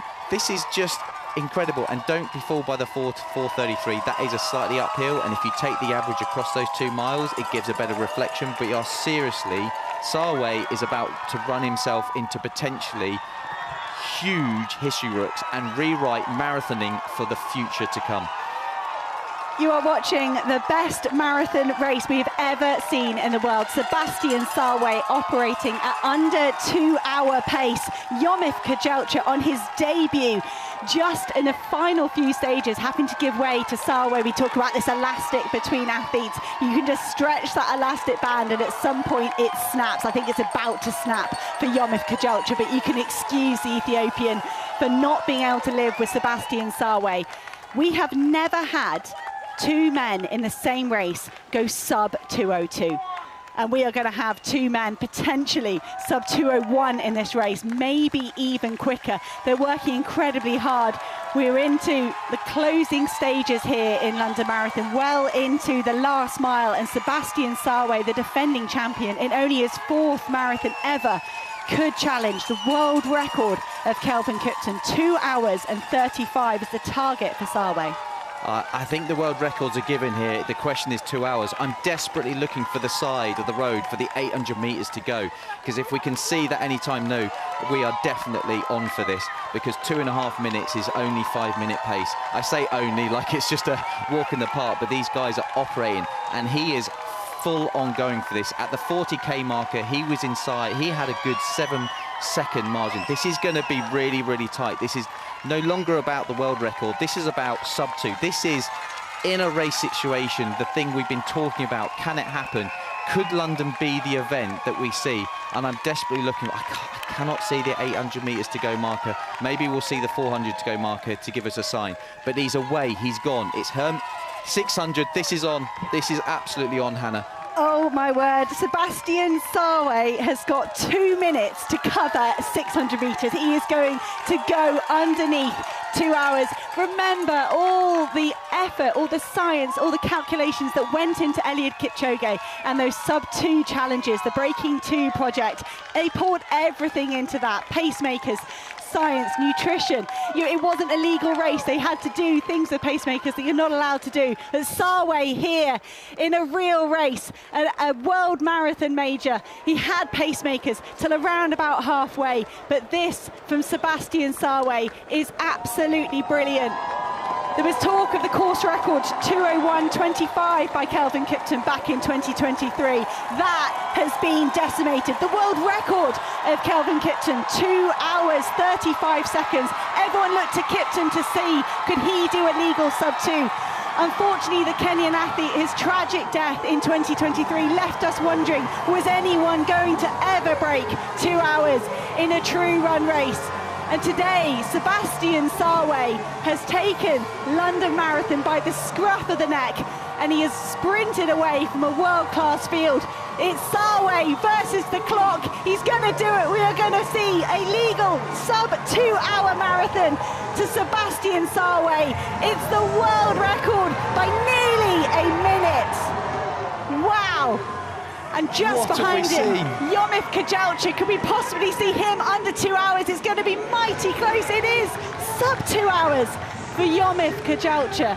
That is the fastest debut ever. I mean, that doesn't matter. It's the second fastest time ever. I don't care. He finished second. He's broken 2 and finished second. What have we just witnessed? I'm absolutely speechless. I want to see if Kip Limo finishes inside Kipton's world record. Hopefully we'll pan back and see that. But we've just seen 2 men break 2 hours. Kip Limo coming through now. Hopefully he's got a chance to break the old world record here. This race has lived up to everything and more. Kip Limo's got to be left scratching his head. He's run a world record, what would have been a world record a minute ago, and he's come in 3rd place. He's got to be looking at that watch saying, is this right? That was phenomenal. And there's a story, there's a narrative to this that we haven't spoken through today about Sebastian Sarway and his training group inviting extra scrutiny, extra anti-doping testing, because they knew that he was a special talent. They knew he could do amazing things, and they wanted to invite that scrutiny, that anti-doping testing into their camp, so that when a performance like this happened, fans, the media, the spectators, everyone could believe in what they were seeing. And that from Sebastian Sarway, it is unbelievable, because it's so breathtaking. And what on earth could he have run in Berlin back in September in that hot weather? We knew he was on for something special, but I never would have predicted something as fast as that. It's just a poor note, but we're going to rewrite all the record books on the fastest time you see from athletes not winning. And Amos Kiprutu, the winner back in 2022, 2:01:35. You know, I said we've never had 2 men under sub-2 in a single race. That's 4. What's the saying? You wait for one bus and they all come at once. Isn't the saying you wait for a London bus? I think it is specifically a London bus. But to put this in perspective, we saw, as in your words, we saw almost a science experiment to see if we could, the best brains and the best athlete and the best technology to help an athlete break 2 hours. That was 1:59:40. For a lot of people, we felt it matters it happens in a race environment, because there are a lot more things you have to overcome to make that happen. And Sarway's beaten that. It's not just he's nipped inside, he's smashed it. I'm absolutely speechless. And to have 2, I mean, I have to eat my words. At halfway, I just didn't think this was on the cards. We said the weather was good, but we had the athletes, and I'm assuming Sarway's training preparation went a lot better than they were letting on, shall we say, in the press conference. Great effort here from Tamarit Tola. It was more than a great effort, He's going to lift himself up into 5th place. I think Teresa Galata was in 5th at 40k. Tamarit Tola is just pushing himself. I think he could be on for a new lifetime best here, Tola. His current best, 2:03:39. And again, the rest of these men, they've got to be left scratching their heads. You know, you go through months of preparation. Here we go, 2:03, just underneath. So it is a new lifetime best for Tola, but you've got to think, can I do anything to find an extra 3.5 minutes? And there's congratulates his training partner, Kajelcha. Now, just a nod on the rest of the field. We are on a look for the European record of Bashir Abdi. That stands at 2:03:36. Amanal Petros did look like he could be on to beat that. That's not Petros. So I think that's Adisa Gabino or Dorisa Galetta. So I think Bashir Abdi's mark is going to survive another day. The Belgian athlete had a go at breaking his own record in Rotterdam and just faltered, so I think he'll be relieved perhaps that it hasn't gone today. Do you not think that, though, is just such an advert for the power of competition? You know, it's one thing to do a time trial, and that's the reason why we don't do them. That's the reason why everybody comes on the day. You see what you have, and you have to think. Sometimes that might distract you, but it actually pushes you. It makes you better. We are speechless. You know, you have to, anyone watching this, anyone that's a fan of marathon running, we would perhaps have thought in his career Sarway could do something like that.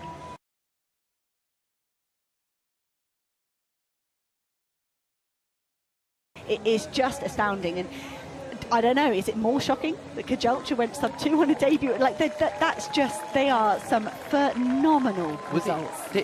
That's the beauty of marathons. There's stories within marathons, but we have to put in perspective. And again, I think for a lot of people, how Sarway has broken that sub-2 is what every person should take a note of. He was 60-30 at halfway, and then threw a 59 flat on the second half, a massive negative split.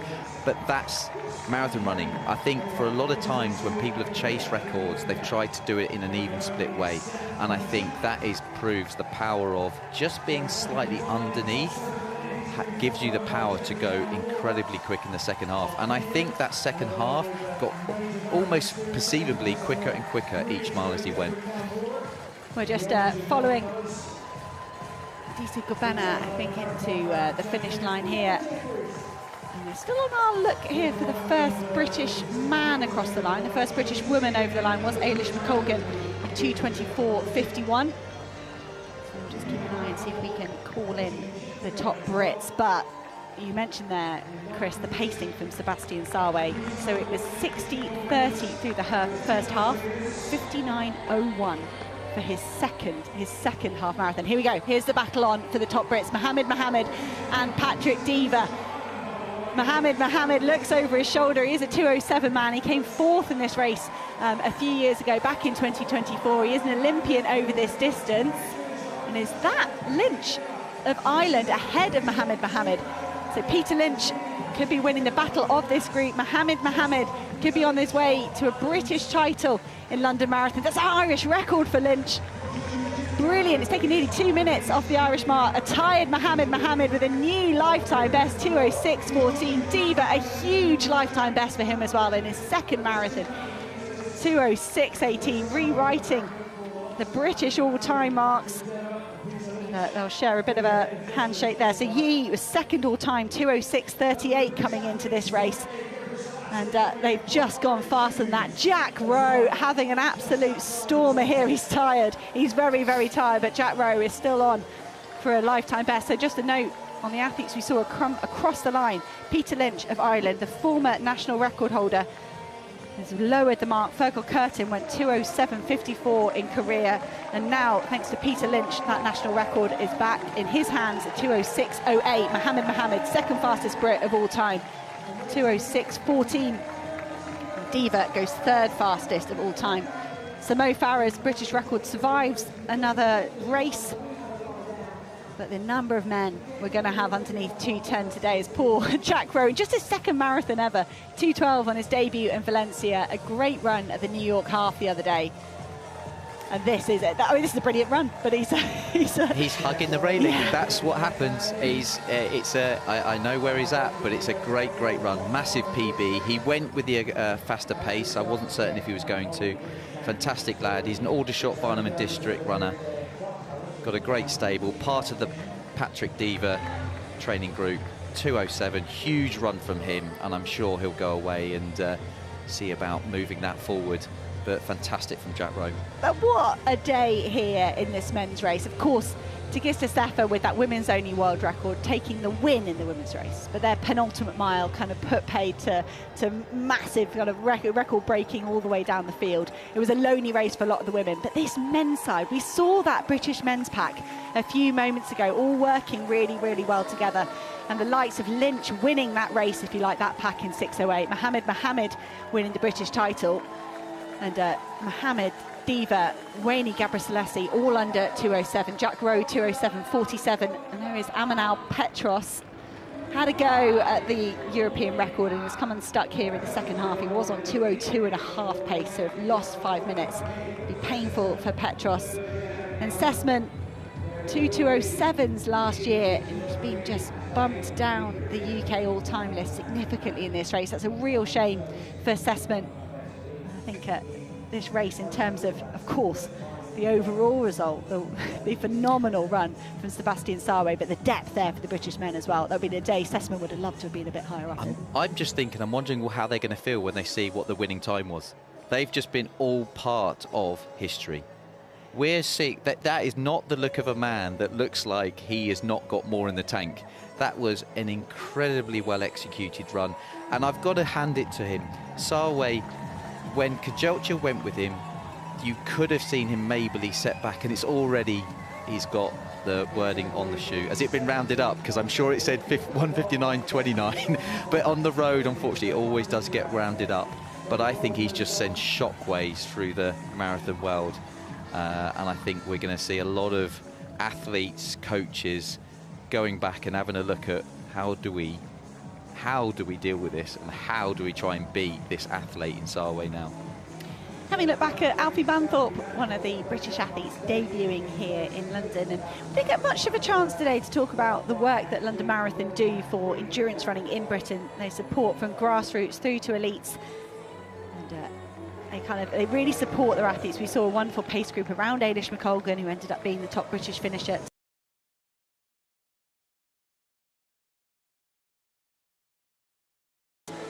They get to the finish line.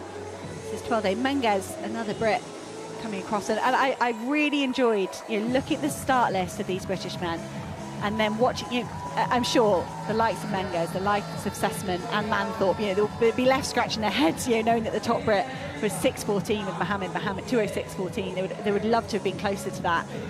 But I think, strength and depth, that does raise the level overall, and these men have been a part of that strength, domestic strength. Menges just outside 2:10.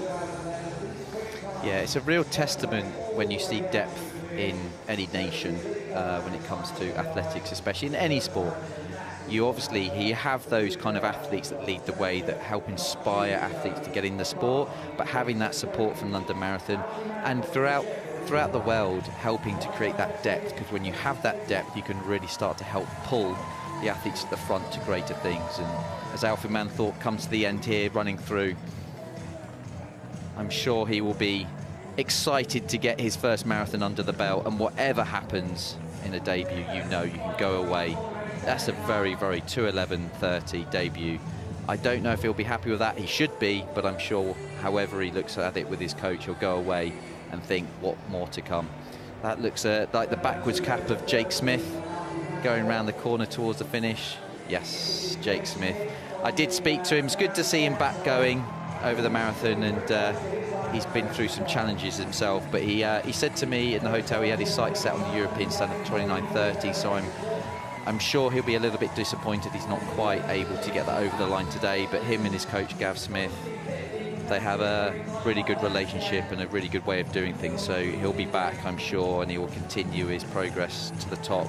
He is a 2:11 runner in a training setting, ironically, so he's not far outside that 2:12. Very good run, but I'm sure he will have hoped to have gone under the 2:10 for that standard at the European Champs, but he will be back with more. Andrew Fife could be troubling his lifetime best of 2:13.20 here. That's a great run from him, 45 seconds underneath his lifetime best. And that's a great day out for Fife. And as the 59,000 starters here, the record number of starters at the London Marathon, wiggle their way around the course, we're going to reflect on these elite results we've seen today. Well, Marcel Hug showing us why he is the greatest wheelchair marathoner in history, coming away with the win. And what a debut for China's Luo Jingxuan.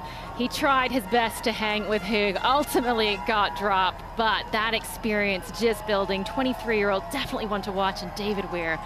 Oh, Great Britain was cheering for him. He had the worst build-up week he can possibly have, having his chair broken, having to drive to Switzerland, drive back, and yet still he came out and delivered with a podium finish.